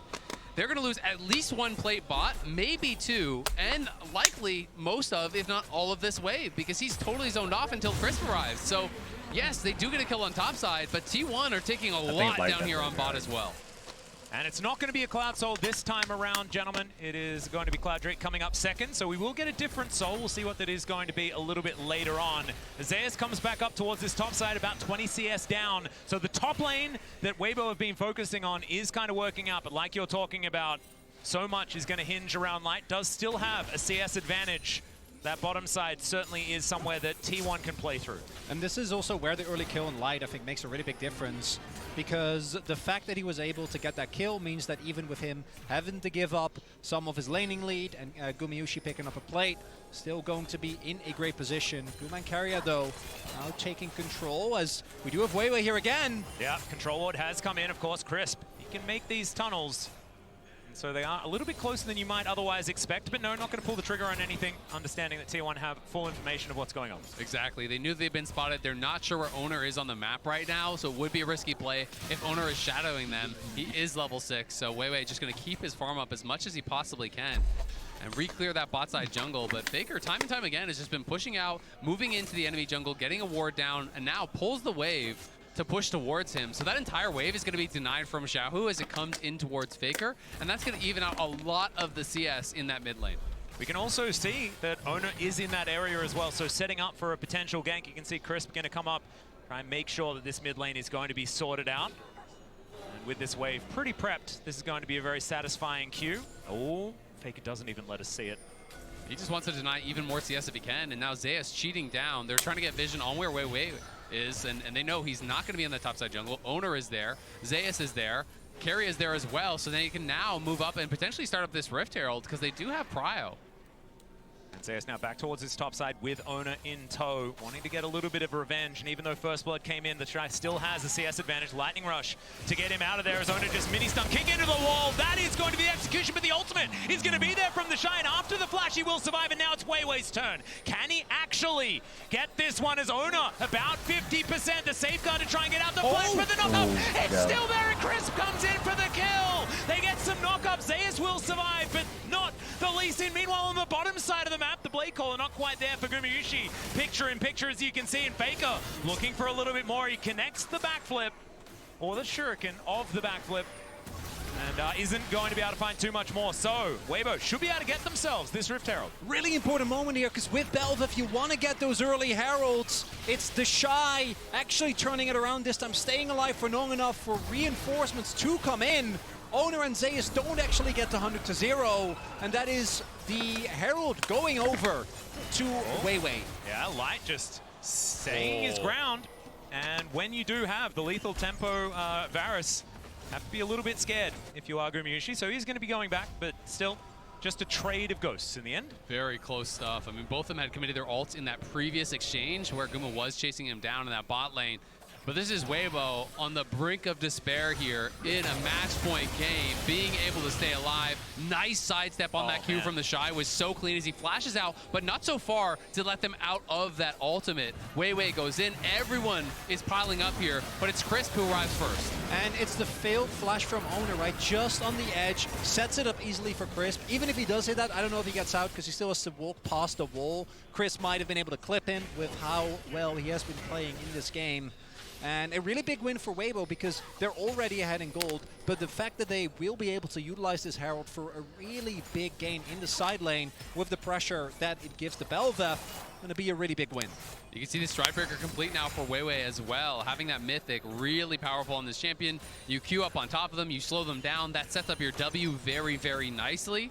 And you can usually get a full E channel with that. So we'll see if Weiwei can stay aggressive and if they can keep the Shy in this power position that he has created slightly for himself, you know, not obviously at a massive advantage, and Zeus doing as Zeus always does, building lethality. Yep, he does very much like to have a bit of burst on this Aatrox, but I like that Weibo have just stuck to their game plan, right? They're playing around topside, they're getting the Shy, like you say, into these positions, and even though Zeus isn't necessarily ridiculously far behind, as you can see in the CS, it's pretty close, but still, the Shy will have these very impactful ultimates, and Weiwei is the benefactor here, sitting at 1-0 and 2. Able to get some control on this Belveth, and we know she can be devastating if she gets ahead. And it's just been kind of this return to more what Weibo showed us in the LPL, this play towards topside, this focus on the Shy. It hasn't been about going towards Light and Crisp, and potentially that is because Guma and Keria are so hard to attack in a lot of these situations. Oh, Q going to connect there. Nice little knock-up as Keria tries to find it. There's the quickness onto 2. The kick gets the knock-up onto Xiaohu. The Empress Divide only gets Owner, but that will get him out. But Weiwei's not going to be so lucky. The Shy got in here, and now he might be in my trouble. god, that Q. That was like a max chains, range but is he Q or still some going to be shit. able to get out? Gumayushi decides he wants to fight Light towards the bottom side. That was the right call. Zeus grabs the double kill, and Weibo lose out on the fight. And while the how many people died there? this 2 time people, around I think? for Weibo, I their think it's early just 2 game people. looking a lot better. Yeah. The skirmishers, they're still not able to make work, although teleport coming in. Yeah, teleport from this top side of the river. Xiaohu coming in, looking for the opportunity, doesn't have the ultimate. They secure the Drake as T1. Grand Entrance not going to find the target there. Onto Crisp as the Tempered Fate comes in. Faker trying to play bouncer to keep his team alive. And the ultimate doesn't really work out here from Crisp. Still, they don't lose too much, even though Xiaohu is on the other side of the map. And they're buying time for the fact that there is just a guy on the top side of the map taking plates. Yeah, they can't get anything. It's a great ulti from Crisp, but no one is there to follow it up. And as you say, Chronicler, again, it's T1 out skirmishing Weibo, who were in that power position coming into this fight, it felt like, but T1 just preempt the play. They press the go button, they find that engage, and they push Weibo out of there. And it's Keria and Owner grouping up and starting this off. And initially you see Weibo wanting to try and look for something here, but Keria with his charm buys so much time, and then the moment that Faker hits that E on Weiwei, his fate is sealed, flashes over the wall just to die to Zayas, actually giving him the reset. And then this is the point where already as Weibo, you have this incredibly strong like level 6 comp with the Shy, with your ultimate, and they just don't get to use it. Yeah, and that's just T1 really understanding their position in this game. They find the opportunity, they force the engage. That's one of the really powerful things you can do against comps like Kennen comps, where you just get on this guy, you put him under pressure, you force him to use his ultimate in a situation that he doesn't want, just almost defensively, as they were able to there. And it just means that Weibo now losing that second dragon. This one's going to be an Ocean Soul available, which would be pretty devastating, I think, for their chances. It would mean that the Shy is not going to be able to play through sides at all. Yeah, exactly. And on the other side, if there was some control here for Weibo, then they can utilize this Varus poke very expertly, right? You can play in that neutral effectively if you can get themselves some of these dragons. 4 of them would seem pretty good, but it also feels a little bit like a pipe dream at this stage. You have a look at the gold though, 300 still in advantage of Weibo. No first turret to go down just yet as the plates fall. Not too many of them going over, but we're having a look at the amount of Drakes that have been stacked, and the fact that T1 once again have a bit of control on this map, I think, is the problem. They have been dominating the objective game all day. It has felt like Weibo rarely able to really, get a foot in. It feels like at these critical objective fights, the setups from T1 have been better. They have been more prepared when these fights are going to break out. I don't think he understands jack shit, but it's like, lane economy snapshot. Once again, Zayas now is ahead. And dude, Zayas has been ahead in all 3 games. Shy, because you really are dependent upon these early game leads that you build up as a Kennen to be able to play through sides later on. And Zayas also has been, not historically, right, has actually had an issue with that, but domestically, outside of finals, been so consistent in even when he is behind, generating value. I remember a Jace game where he went like 0-3 early on. Yep. He was still able to output insane amounts of damage, and now he is playing the lethality Aatrox yet again, the only one who consistently has had success with this specific build. Wow. It other way. For Weibo, this Herald to me is kind of a must-win. You need to get that, need to break open the map. We'll see if they're able to get it done. And Weibo are going to have to count on their carries. Xiaohu light in a good spot here. Xiaohu has been able to make it happen at many international tournaments. 3 MSI titles for this guy, but Worlds sometimes people call him Dragon. It's not been as much about him as it has the others, and maybe this is the time now that he can step up on this Azir, on this comfort pick. Maybe can make that big play that can claw this series back for Weibo, because T1 are coming and they're looking for a fight. Yep, they're seeing what they can do here as Faker moving into Fog of War. Potential teleport angle here as Light. I don't think you're going to be able to get through that way, but still, Weibo with the Shy on the flank angle. He has flash available, and now the teleport comes in behind him. Faker wanting to find his angle in. They don't get the knock up. A little bit of mistiming there from Weiwei. Yo, they're nervous as fuck, is going to reset. She heads back into the pit, and Weibo going to have to start over. But still, Light could never actually move from mid lane over, because these wards are actually covering his move through the river. He can't actually get over there. He would get engaged on by Keria. He knew it. He read the play, but Weibo can't commit to the Herald without their AD carry being able to join. At this very least, though, Weibo do force Faker his TP. Doesn't get to just push to his heart's content towards that bot side of the map. See if they want to continue trying to contest there, because it looks like T1 not really that interested in the Herald themselves, but very interested in ensuring that Weibo don't pick it up and looking for a fight angle if they do try to commit to it. You can understand it. Of course, Bel'Veth does quite like securing those Heralds. Crown now complete. Xiaohu moving towards his Nash's Tooth. Not necessarily the most damage, but will have a lot of consistent impact in a lot of these fights as well. Avoiding getting burst down, certainly going to be very, very strong. As Faker picks up this top wave closer to Herald, does make a lot of sense. And we've got 1 second on this Dragon, which is where T1 are going to put their attention. Crisp gets over the wall with a tiny little magical journey. Magical journey. Yo, I remember role-playing as Bard. Yeah, they are going to be able to have the inside track on this Dragon. Faker was up on the top side, has no TP, so he has to run down. And Xiaohu has pushed in bot. The Shy will answer topside, but they don't really have any deep wards for him to TP to, so if he does join, it will be very much so on Weibo's side of the fight. Boy. Yeah, Faker just going to backflip away from the knockup from Weiwei. So Weibo not going to find too much there. As Owner in the river. Zayas just clearing out this Gromp, wanting to get some control back in. Looks like T1 Happy to start off this Drake, although it's not behaving itself all that much. Carrier, with all of his buttons up and available, the engage potential is going to be there. Control ward just eviscerated here. As T1 trying to do the same thing. Teleport now to come forward. As Zeus on that flank angle, the Shy now here.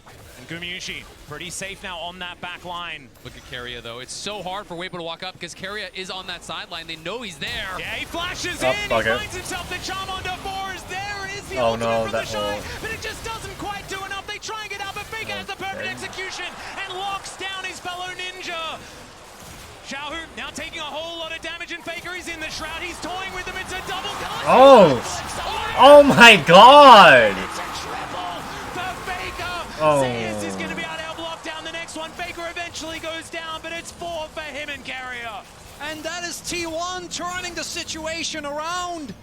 Their health bars are low. Not all of Weibo's cooldowns actually hit the mark, but it doesn't matter. They're still looking pretty good. If only they could take down Faker. The Shy ulted, but then he got like fucking caught up in the Bardo. So it was like practically useless because everybody was like frozen. It's T1 God damn. 1 game from the World Championship. It's T1 1 dragon from No Seoul. shot. And Look, this Carrier might be a gets spotted. 3-0 year, like a 3-0 finals. Both your soul laners are stacked up. Carrier goes right in, knocks them both up.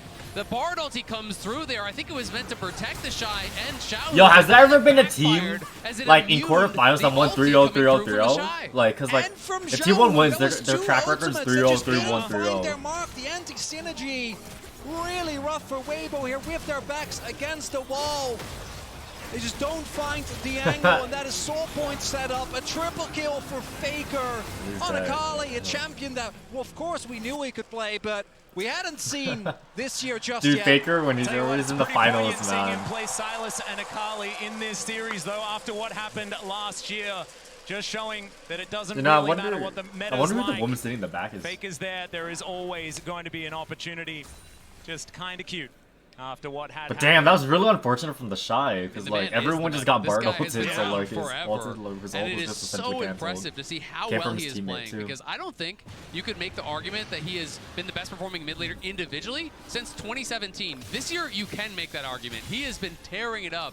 He's been great in lane, has really been impressive in team fights, and it just feels like a rejuvenated Faker. In he goes again, as now Ona looking for that opportunity as well. Backflip connects also as the perfect execution. Comes forward at the overstep. Wait! Oh my god, that was clean as fuck. Stopwatch anyway, and now the cavalry comes in crisp. Oh no, wait, he might be dead. Oh, wait, oh my god! Zeus! What the fuck? They feel like it's Baron time. Oh my god. Oh, by the way, did you see like Lee sitting? Like Owner literally flew and then just minded his ass. He did like a drive-by shit, you know? And Light desperately trying to get something going here. Not going to be the And case. then Faker said, nah, He's not going to be allowed to because Faker wants to keep his whole house alive as well, but it's not going to work out. He goes into the Shroud. I don't know whether this is necessarily the fight that you want to take, but Xiaohu's going to turn up. Faker is going to get out. The Baron secured. No, this might be it. This might be a 3-0 final. This actually just might be a 3-0 final. And as we Damn. take another look here, you see how. But fuck, I don't know. Zeus might get MVP. I don't know. Shit. Or Owner. Or, you know, the entirety of fucking T1 for that matter. Ultimate only on Faker. No, he smited Kennen. That shit is clean as fuck. And then that ultimate from Chris doesn't hit the mark. And how clean is that from Owner? I think it was a drive-by smite kill. Yeah, it was. Thank you, Azale. I said that. That was clean as fuck from Zeus, though. That flash Q3. Oh my god. They are feeling it. They know they are potentially 1-2 fights away from claiming this elusive title. That this team, that now is the roster with the most international games played together all time of any roster in history, has not been able to claim that title. They are getting so damn close to it. You know, I hope like T1 doesn't change after this. Like, probably like play one more year together. Because like they're gods, dude. And Carrier showing absolute mastery on this Rakan as well. This is something that he has been extraordinarily feared on, and this was, in fact, when we were touting Gumayusi and Carrier as the greatest bottom lane in the world, it was when Yo, if Faker wins this, I think he's the only player to have like 4 titles. Flexing the meta so incredibly much, but Carrier's engages always absolutely fantastic. We'll see whether he can utilize those alongside this extraordinary play that we've already seen from Zeus and Owner in the previous games, and especially Faker here in this one. And this is the moment, I think, for Xiao in particular. You need to find a hero play. You need to get multiple people, and it's really. I'm not gonna lie, like during the Draper game 3, I didn't like T1's draft, but then they're still making it work. Setting up for an Ocean Soul. But Zeus is really showing the how to play and everyone on T1 has so much mobility. But if they don't find a play like that, and the game plays out the way it has, there is just no way. You need to get a Xiaohu to Shy Wombo combo, possibly set up by Crisp, and give Light an opportunity to pop off, because otherwise T1's going to get Soul, they're going to get the next Baron, and they're going to win the series in Carrier. Gonna get knocked up here as Ona comes on over. He's here to protect his support. The quickness ties them all up, and Xiaohu going to be the next target. He finds 2 with the Emperor's Divide, but Crisp just evaporates. Weiwei going to suffer the same fate as Zeus is on the warpath. Light able to sidestep, finds the Chains of Corruption, but there's not enough damage. Xiaohu decent flash to try and get himself out, but he's not out of the woods yet as Faker tidies up that kill. And the Zeus? Oh my god! How's Zeus still alive, bro? Oh no! That was an ace! Oh my god! Also, Weibo's mad as fuck. Look at their cams. Weibo trying. They know they have to contest this dragon. They have to try something though. To contest the Soul. No shot. But they're not even given the opportunity. They thought they got Carrier, but Carrier says, "Come get me." No shot. Like they're gonna take this inhibitor. They're just playing against bots. It may not What be the the end of fuck? the series, but it might be the last moment that Weibo felt hope in it. As Crisp clearing out some control vision, Ona wants to grab himself a Soul to finish this game off on. And T1 are just on fire. All 5 players in this final game here, potentially playing out of their minds. They are 5 T1 was like the last remaining LCK like team in the everything is quarterfinals. perfectly coordinated.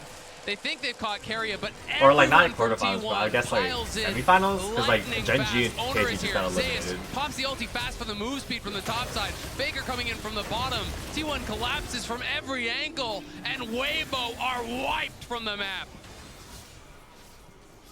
And there's nothing to do, right? The moment that they're not able to 100-0 anyone on T1, as soon as reinforcements arrive, you're gonna get blown up, and the gold leads as Light desperately tries to at least get Zeus. Won't even get that. It's heartbreaking as now they take a magical journey over. I mean, they gotta try something. This one, though. Oh wait, oh I think Zeus might be dead. Yeah, Zeus is dead here. It comes in, but he's still alive. What? What?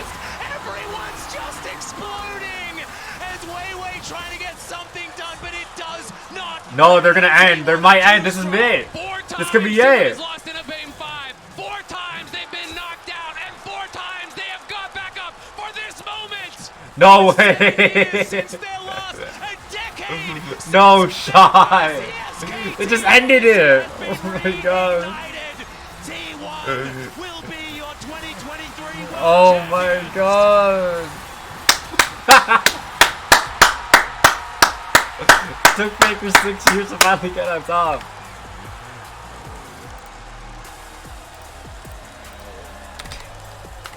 I don't have it. I'm not logged in, but yeah. GG. 2 years to win a title again. Spring 2021. Oh my roster came god. up, they stomped the LCK. They stomped the playoffs. And then at MSI, we started to see the cracks. And then last year at Worlds, it felt like they'd been able to recuperate from all that. But it wasn't the case. Damn, bro. It took them 1 more year to take the lessons that they'd learned in 2022. And so many had doubts after what had happened in the summer split. But you can see that joy on this team. And you can see the devastation on the side of Weibo as they look on. T1, they must feel like this is a long time coming. They had to work so incredibly hard to get here to this stage. And how much sweeter that victory has to be after time and time and time again. This T1 roster tasted the bitter defeat. They were the ones on the receiving end of these losses. It started to feel like they might never be able to do it. You can see as we head towards the trophy ceremony presented by Mercedes-Benz. The Summoners Cup, beautiful, crafted by Tiffany and Co. T1 finally hoisting it with the new name, SKT. was their name when they had the first 3, and now this team that so many adore will finally hoist the Summoners Cup. And they've waited for it. Last year, the story wasn't about them. Oh shit. But this year it is. All the pent-up emotion. Oh, dude, all the cameras and shit. Must be so good. It's led to this, and what an incredible run. With 4 LPL teams remaining, T1 were That's the last crazy team though. Like on the last day of of the quarterfinals, region, they were the only let alone Korean the team LCK. left, and they still They ran took through down it. BLG 2-0. Also, They LCK has like swept 8 titles now, I LNG. think. They Yeah. crumbled JDG's Golden Road. And now, here in the finals, another sweep, absolute domination against Dude, that cup Weibo. must be There heavy is as no fuck. doubt My dad said that who cup's the probably really greatest team heavy. in the world today is. I want to see It's Terrio Faker lift it, bro. especially looking on while his teammates are raising the cup as Yo! well. He's done it 3 times. This is the first time, and he'll hoist it for the 4th. I can't believe it. The GOAT has bookended his first decade with 3 zeros over the LPL. But Yo, what let's the fuck recap is this going on? incredible Worlds run by a world champion, Hometown T1. heroes T1 are defending the honor of the LCK. Oh, it's the hype video. They had a very shaky summer, 9-9. But it is still T1. It is still the number 2 seed from the LCK. But here's Summit just by himself, finds himself, and the Magnus Storm on 3. It's gigantic, and Summit's going all out to just roll over the It's like they're showing the journey to win. T1 are going to take the first game of Swiss.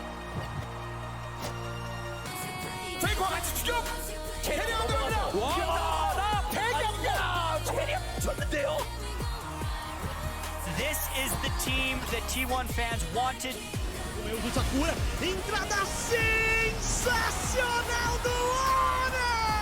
Dude, all the casters are hype as fuck.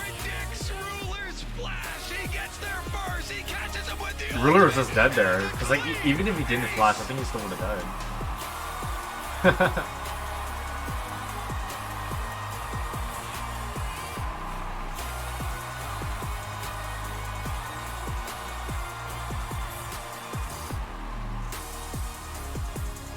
오랫동안 수많은 팀의 상승과 하락을 지켜봤습니다.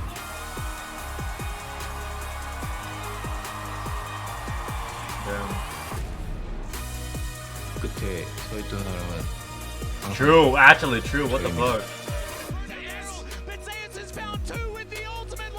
Goes down so low, but isn't going to survive. Weiwei trying to get himself out of there, and the Shy is given up on. Remember, they don't have a turret here. The Charm is going to split them. Carrier tries to get it to West.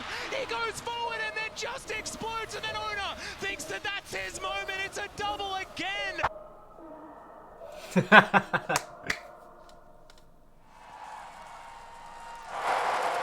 Let's see who gets MVP. 2023 리그 오브 레전드 월드 챔피언십 영광의 우승팀은 T1입니다. 축하드립니다. Yo, this must be really fun to stand there. Dude, even the announcer lady is like happy as fuck. Oh my god, dude. 자, T1 팀의 우승을 기념할 메르세데스 벤츠 트로피 세레머니는요. 리그 오브 레전드 e스포츠 글로벌 총괄을 맡고 계시는 I think that's the new 나즈 CEO. 알레하타 총괄님, Yeah, that's the 라이엇 new 게임즈 CEO. 딜런 자대자 CEO님, 라이엇 게임즈 존 니덤님, e스포츠 사장님과 함께하도록 하겠습니다. 큰 박수로 환영해 주시기 바랍니다.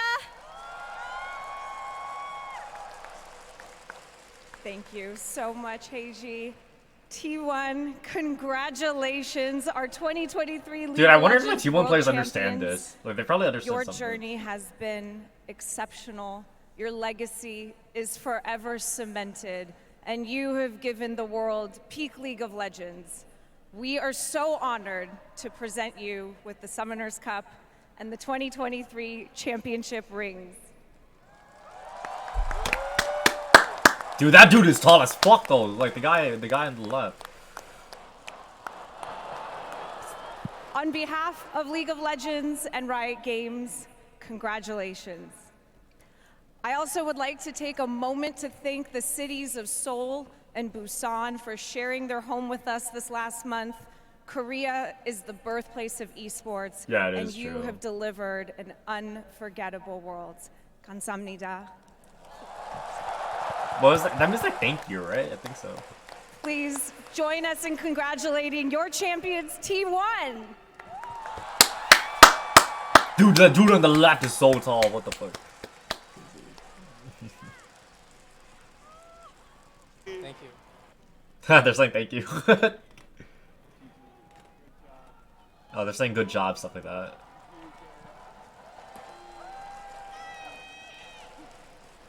네, 영광의 순간입니다. 자, 여러분, 월드 2023 챔피언 T1을 다시 한번 큰 박수로 맞아주시기 바랍니다. Aw, scary or crying? 네, 오늘 정말 흥미진진하고 압도적이었던 대결이 펼쳐졌던 결승전의 영광의 우승자는 바로 T1이었습니다. 이 T1 선수들과 인터뷰 나눠보도록 하겠습니다. 자, 그렇다면 the winner 먼저 제우스 interview. 선수와 인터뷰 나눠보도록 하겠습니다. Top laner Zeus. Sorry, yes, I gotta be right. 제우스 선수 Zeus. 역시 This is the national team top laner. You were performing out of your mind today. How do you feel right now? 일단 작년부터 올해까지 되게 많은 일들이 We 있었고 had a 시련도 lot of 많이 ups and downs. We 겪었는데 had so many hardships starting from last year. But I think this moment at Worlds repays everything. I thought I would be crying, but I'm not actually in tears. 예상할 수 있어서 그렇지 않았을까 조심스레 짐작을 해봅니다. 오늘 더샤이를 상대로 Today, 한 게임 your lane opponent was the Shy. How was it? 되게 긴장도 I 많이 was 하고 quite nervous. You know, I was pretty much worried as well. 또 이렇게 But 많은 경기 이렇게 많은 팬분들 앞에서 안 떨고 the moment I started playing in front of so many fans here, I was not able to feel nervous. I was actually very confident, so I was able to pull off a decent performance. Thank you so much. 이어서 이제 월드 우승까지 Zeus, you won the gold medal at the Asian Games, and now you're a world champion. What is your plan or goal as a League of Legends professional player?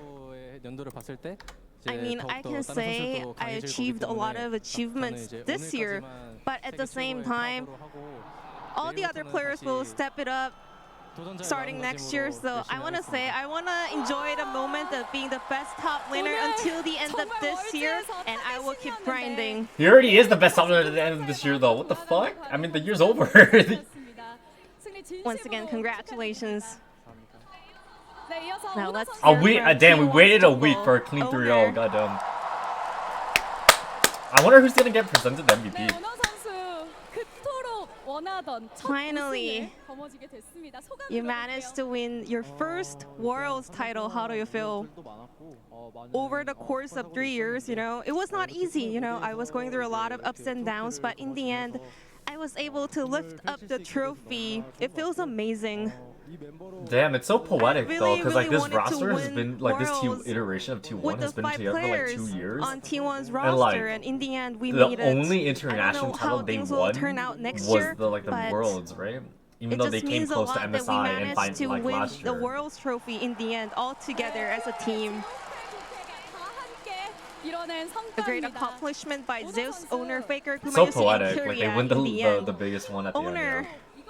starting from quarterfinals, you guys were the last hope of the LCK. Did you feel extra burdened? Not really, you know, it was happening Damn. in Owner is a in Chad, he does Korea, not give a flying and fuck. also all the other teams are really strong and talented anyway, so I was not worried about our opponents. I just tried my best to enjoy every moment, and because of that, we were able to get such a great outcome today. 즐기는 마음으로 이렇게 월드를 치러주셨기 때문에 좋은 결과 있었던 것 같습니다. Yo, look at the camera, 오너 just 선수 taking 이번 photos and shit. 월드에서 정말 멋진 Owner. 말을 많이 보여주셨는데요. 지금의 How would you like to describe how you feel right now? Your interviews left so many great quotes. 일단은 뭐 인터뷰에서 많이 말했듯이 그냥 I mentioned this multiple times in previous interviews. Yeah, who's the interviewer? I mean, who's the translator You know, again? today we I were forgot able her to name, finally but bloom like the She's prettiest, so the talented most to beautiful like fucking flower. translate live like this. Like goddamn. T1꽃이 여기 활짝 피었습니다. 승리 진심으로 After multiple setbacks and hardships, T1 finally blew. Or maybe at she the already best has the moment fucking possible. like Now let's the hear questions from they're gonna ask, and the then she only has to winner translate the of T1, answers. I mean, I feel like that's it Faker, because they're reading off the killable cards. Demon King. Ooh, Faker. 또 써내려갔습니다. Faker, you wrote another history. 4 times champion. How do you feel? I think he's the first. Faker's like the first player. Plus, Pretty great, yeah. I'm just happy that I got to play in front of such a big audience. Dude, You know, Faker's who we so are playing humble, up against man. doesn't Holy matter. shit. I'm always really grateful that I can Faker's so perform humble. on stage. 페이커 선수 아까 초반에 나왔던 Faker, 영상에서 earlier Did you today see that in dude in the the polo matchup college set? teaser, He was just looking you at her. mentioned that the 4th Worlds title will be for my team. What does that exactly mean?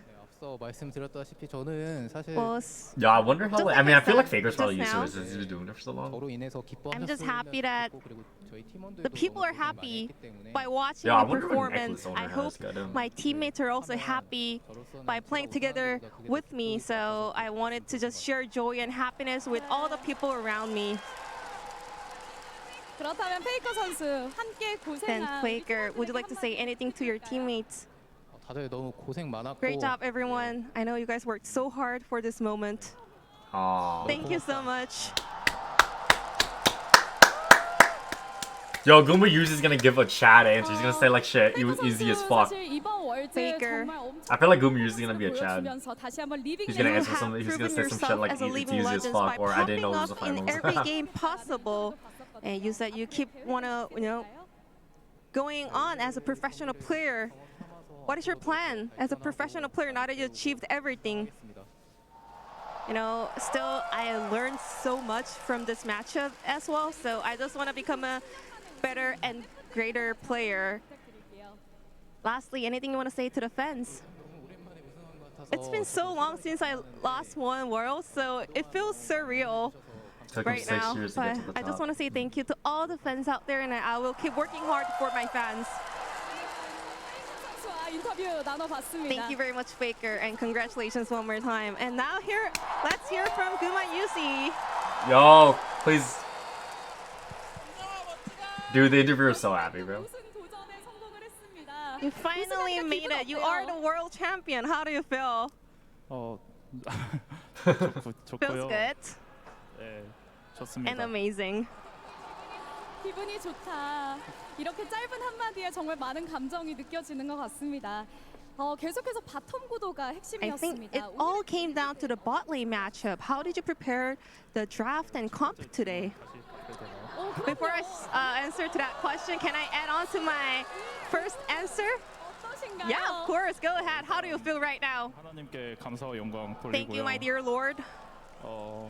And 저희 also, I want to say thank you to all the coaching staff, our GM, our COO, our Yo. manager. They worked so hard for us. I really appreciate their hard work. I don't think I was Wait, did Carrick get the performing MVP? really Why is he well holding the today, but ring? my Wait. teammates Or did is do a everybody great holding the job, ring? so I think we everyone's won holding the ring. finals. No, it's only Carrie. It feels like a No, wait, he's not dream. holding the ring. I'm dumb. He's holding a mic. Oh my god. I want to say thank you to everyone on the side of T1, especially Carria. Aww. Based. 또 오늘 바텀 듀오로 멋지게 활약한 캐리아 선수에게 감사함을 표했습니다. 오늘 At some point, I today. definitely carry a world champion.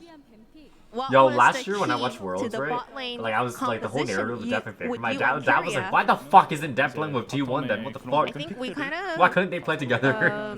showed everything we can do throughout our competition at Worlds. So we knew what we're going to do and also what potentially the opponents were going to do. So we were going through a lot of potential matchups, and we were like, let's take this and let's kind of like deal with this picks if they take it. 팬들의 선행을 보면서 간절함을 느꼈다라고 And you also 이야기했던 mentioned 구마유 that 선수인데요.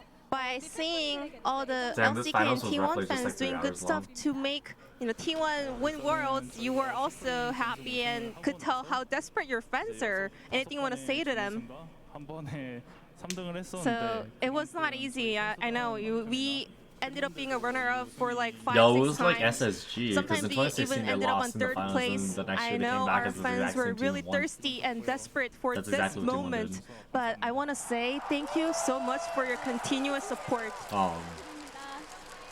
자, 이어서 캐리아 선수에게 Now, let's hear from Carria, the support player on the side of T1. Congratulations on winning World Yo, it must be Championship. really hard to translate live, because you gotta be quick like that, you know? Carria, But though, I feel like she has the you questions finally met already. It's Eugene. it's only the answers. And you finally won Worlds. How do you feel? Good, yeah. 일단 유진 씨도 봐서 좋고. I'm happy that I got to see new jeans. I'm happy that I won Worlds. Right now, it feels unreal. I feel like I'm over the clouds. You know, I feel like I'm dreaming.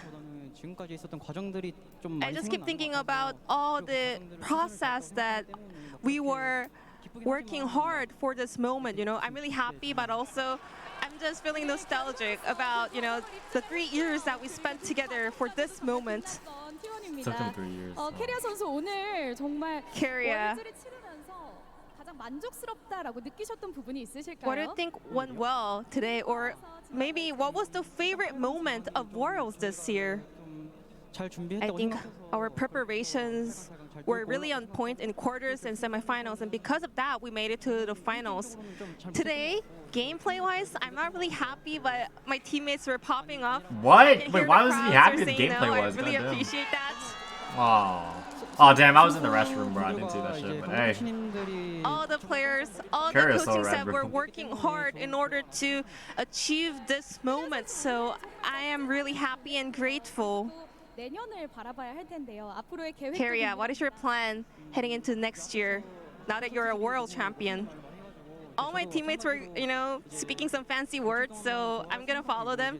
I'm just gonna, you know, enjoy this moment for about a couple of days, and then I'm gonna get back to the grind. You know, I always have to keep working hard, so I wish I can keep on showcasing the best performance and best result possible to my fans. 진심으로 축하드립니다.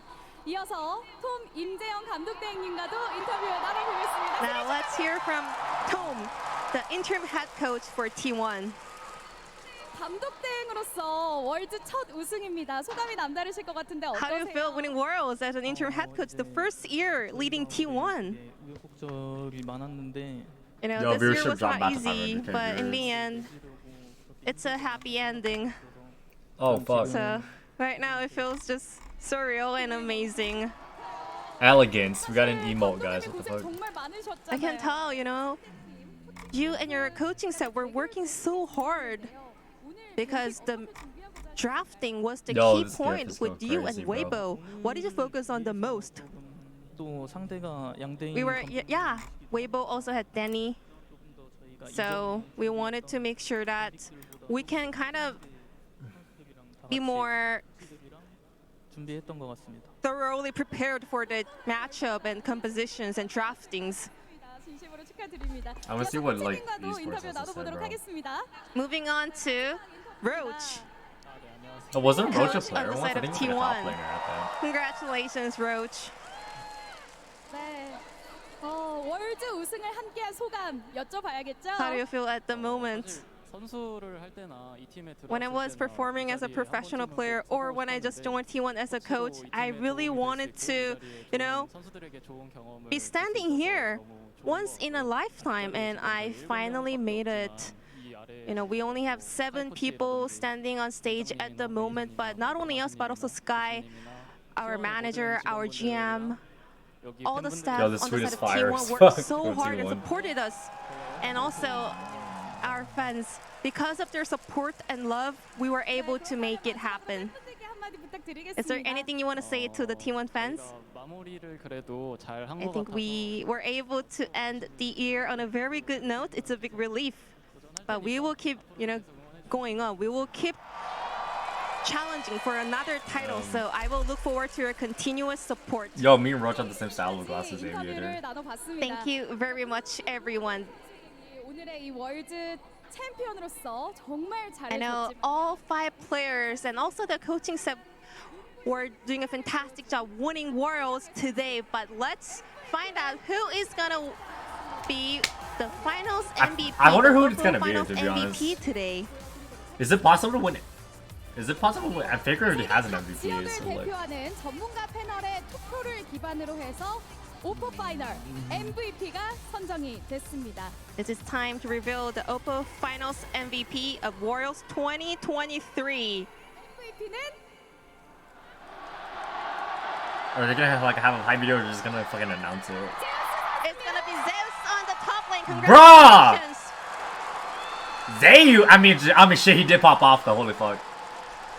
That's the second year in a row, because Kingdom was last year, so it's top lanes again. Yo! That's a cool ass MVP though. That's a really cool trophy for MVP. Congratulations, Zeus. 인터뷰 잠깐 나눠보겠습니다. 제우스 선수 Zeus. 월드 2023 우승에 이어서 오늘 You won MVP까지 Worlds and you won the Finals MVP. Were you expecting this? 제 상대 말라이너가 Last year, my opponent laner won Finals MVP, and I was watching him winning the Finals MVP in the backstage. It was another year of me ending up being a runner-up. I was like, Damn, will he this referenced happen Kenyon. again? But I was like, maybe if I just keep working hard, there will be my moment. And somehow, I was able to make it happen in the end. I want to say thank you to my friends and family, and also Khan, who helped me so much during Asian Games. And also, of course, T1 and my players. And also, I think he means team. Bengi, who used to be the head coach of T1. Dude, the T1 players are so humble. Oh my god. 기분 좋아하실 것 같습니다. 그렇다면 우리 또 팬분들이 엄청난 환호를 And 보내주셨는데요. also, Zeus, 팬분들께도 한마디 would you like to say 부탁드릴게요. anything to the fans? 진짜 올해 너무 롤 너무 I 많이 played so many leagues this year. It was really hard. Dude, I played so much. But thanks to your support, I was able to keep myself motivated. 앞으로도 항상 I will make sure to always show the best performance possible for my fans. Oh, dude, Once that's again, beautiful. this is your 2023 Worlds Oppo Finals MVP, Zeus. 자, 이렇게 해서 월드 우승 V4라는 대기록을 세우면서 다시 한번 세계 최고임을 입증한 T1입니다. 승리 다시 한번 진심으로 축하드립니다. 2023 ended it, 리그 like- 레전드 챔피언십 Oh, she's just 한 달이 saying shit 넘는 like a 긴 T1. 여정 동안 정말 많은 일들이 있었습니다. 전 세계 모든 팀들과 그리고 스태프분들, 선수의 친구들과 가족분들 정말 많은 응원과 애정을 보내주셨는데요. 또 개최에 힘써주신 서울시와 부산시 Bro, 덕분에 이 자리가 더욱더 빛날 수 my dad said the 있었습니다. trophy's really happy. 이번 월즈에 보내주신 전 세계 팬 여러분들의 응원과 열정, 그리고 리그 오브 레전드를 향한 변함없는 애정 Everyone has 역시도 Timo hats, huh? 진심으로 감사하다는 말씀 드리고 싶습니다. 자, 이제 2023 리그 오브 레전드 월드 챔피언 T1 팀의 트로피 세레머니와 함께 여기서 인사드리겠습니다. 그럼 선수분들 트로피 앞쪽으로 이동을 해주시고요. 소환사의 컵을 들어 올려주시기 Oh, they're gonna do it 바랍니다. again. 2023 리그 오브 레전드 월드 챔피언 T1입니다. 큰 박수 부탁드립니다.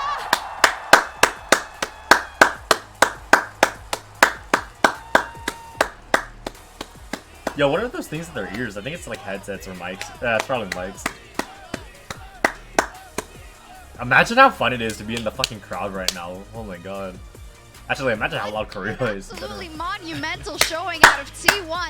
Emily called it at the top of the day, 3-0. They are not going to let anything to chance, and they did not. Out of all the happiest moment predictions since I made, I think this is the only one that was actually Most correct important one. in terms of game score. And but no, like I can't stress enough just Yeah. how awesome it's been to watch this team. I really fell in love with them in 2022 Wait, guys, I spring, wanna go when they view were the just post-match absolutely thread on dominating Reddit right in now. LCK, and having them, watching them for so long, kind of go to these international finals, fall just short, especially after, again, this split. I cannot stress enough how much criticism players like Owner and Zeus were getting from the community and how honestly like poorly they looked for a lot of their condition throughout summer. Money shot. When Faker was out with an injury, it's just like here it is. It's so amazing to and cathartic to see this moment for this team. That's what makes it so much sweeter, that they did drop and have to pick themselves back up again. But yeah, guys, that's how Called it the grind, the glory for this year, and I think they've deserved it. We saw Faker there, of course, with the trophy, and just, you know, 10 years ago, he did it for the first time. The trophy isn't getting any lighter, but the crown isn't getting any lighter either. Yeah, I mean, absolutely insane to see from Faker, and the fact that as well they get to do it in such a dominant fashion. They matched two of the most dominant runs we've ever seen in the World Playoffs. Samsung Galaxy in 2017 and SKT from 2015, matching their own run right the way back many, many years ago. It's such an impressive feat to see what T1 have become at the World Championship. And so heavy for Carrier, bro. A single game to the LPL. All four teams trophy is heavy as fuck, beat bro. every single one of them. Only one game dropped. Absolute perfection. It's fantastic. Not in my house. And to do it right here in Korea, we didn't really mention it that much, but you know, South Korea is one of the reasons why esports is what it is, as we see Guma, who has a whole family of people that are great at gaming, and a StarCraft legend also. In general, it's just such a beautiful moment, and I almost think, Guma's like, what the fuck? Was it all for this? You know, the 2 years of the heartbreaks for the T1 fans, for the organization, for the players themselves, even on the biggest stage. But this is what you get in return for all your I wonder how like they have the champion shirts ready though. Single like, one of them stepped I up feel like at they're having different times prepped of the course of beforehand, this but like playoffs. only if you Obviously, we need were to wear it. talking a heap about Gumayushi and carrying that bottom side, but I mean the fact you saw Zaya step up here today to clinch that World Finals MVP. When you look towards how good Owner was in the jungle, not only here but over the course of playoffs as well, and obviously you could talk at length about Faker. But every single person on this team had their moment and had to do it to get here. Yeah, and I think damn, that sign thing goes that hard. I still want to stress about this team is like the fact that they came in. You were looking at how they were going to play. You were looking at JDG. Crazy, a lot bro. of people were like, JDG has the golden road. The meta hasn't changed at all. Basically, this team said, no. Like, we will dictate the pace of the meta, and as it evolves, Carrier was there every step of the way, kind of being a pioneer. So when even other teams kind of took a lot of the support and bot lane picks, it was T1 who were still dictating the pace and what was happening, and you saw they had really good answers and thought behind so many of their moves throughout every single series in this tournament. I think if you're looking at the tournament overall, Carrier might be my overall MVP. Okay, yeah. Zayas definitely deserves it here for finals. Him and Owner had really big games. Baker, as you said, popping off in the last one. Oh my god, so much confetti. It's so interesting because we were watching the JDG match as well, and it almost seemed like only the was, players, it's bro. a Only the fucking pre-final, players. of course, LOL. almost, but today, I don't want to say it, but we had them as huge favorites, and for Weibo, Yo, a lot of people already was left. it a collapse but or was it shit. just the fact that T1 was that much stronger? How do you want to put it? Weibo. Yo, that Just cosplay is Weibo insane. to Holy the fuck. T. I mean, this team Oh, can wow, on and the that Vi day look cosplay. like the best team in the world, but it can oftentimes fall apart because you do have players that are so coin flippy, like the Shy, Shehu not stepping up, and even when we look towards, you know, how a lot of these fights were going, a lot of them were resting on that knife's edge, and Weibo very quickly turned it into themselves. Yeah, it's true. For T1 also, When does we DK said it before, Goldmaker but play, now bro? we often say the LPL Yeah, he is was like in the the, most one of the main gruesome phases, qualifying bracket for Worlds. Well, T1 ran through all of them to make it to this title, which is so impressive, especially when you look at the history between these two regions and the fact that T1 wasn't necessarily the team you would have chosen out of the LCK to make this run. Yeah, I think a lot of people were highlighting You know, Gen G one thing I've always as, like, thought about is like on when these the players are like opposite side of old the or something like bracket, that, or like as the when other they're like LCK they're older in team, life, or or like the they're sick and LCK under team that, that when they get to might make like the most rewatch noise this at and this just like tournament. be happy, you know? I think it's also for T1, like specifically, and again, this roster, like I loved Yo, hearing what the from fuck? Zeus being like, That trophy is funny that's as fuck. awesome. I loved hearing from Zeus being like, last year I saw Kingin across from me get this MVP award, right? And it like tore me up. Yeah. And so now to see him step on stage, I also No, would T1 shout has a out scarf. What the Owner fuck? throughout this tournament. Again, Guys, I think imagine my dad saying, I cannot stress enough what a amazing performance he has had throughout Worlds, especially compared to his summer, and to have that happen, to be that player for his team is amazing. And I think it's been incredible to see that, like, we had the T1 obviously from spring that was incredibly strong, and we did see that shift back in towards this meta, but like every single time T1 took to the stage, they were massively prepared for their opponents. I mean, you can see it up against JDG where they were forcing these like picks were missing, has to go into the Alistar, into these terrible matchups, so that then they're prepared. They come into today and Faker's able to bring out the Akali and have an insane performance because they're ready for what Xiao wants to play. There is so much work that has gone into this, let alone the fact that every single part of them has been incredible. And T1 really did silence them here today. I love it. He's He like, really I'm did gonna silence do it, them and then with immediately a little 3-0. smile, like, oh, I'm a good guy. Like, And when we talk about Nah, LPL, like a I think one of the 3-2 things that win over I know JDG in the you finals, and that I would have both been stressed, much more Rob, insane. is Holy how fuck. different all of these LPL teams are, right? In terms of playstyle, in terms of how they see the game. So to see T1 go through every single one of them, have good game plans, having prepared the squeal for every single one of them, and have to go through different playstyles, and also to have T1 be this team that's like, we are going to play so aggressively. We are going to smash you early, which I think people initially, at least whenever I would talk about this team, had trouble wrapping their heads around because they had old, slow T1 still in their minds. Yeah, And what team was that? never like that. The heart synergy is not on point, sorry. And then to see them go through all of these teams with different playstyles from the LPL, no one can contest how good this team is. I just think that Faker especially deserves that shush to the audience. You know, everybody had started to doubt that he would be able to do it again. People were like, okay, Faker, is he ever going to be able to get back to it? And he worked his way all the way back here. Oh wow, the trophy handles have like the marks, so so like complete now with a 4th world championship on top of it. It is crazy. There's no one who can ever catch him. No. At this stage, I mean, a 10-year-long career with a 40% win rate in world championships is kind of nuts. Like, that stat in its own sake is just mind-boggling. People are still like, okay, yeah, he's the GOAT, but the GOAT is getting old, you know, maybe he doesn't have the hands anymore. He had the hands. Yo, the Holly game. He was magnificent.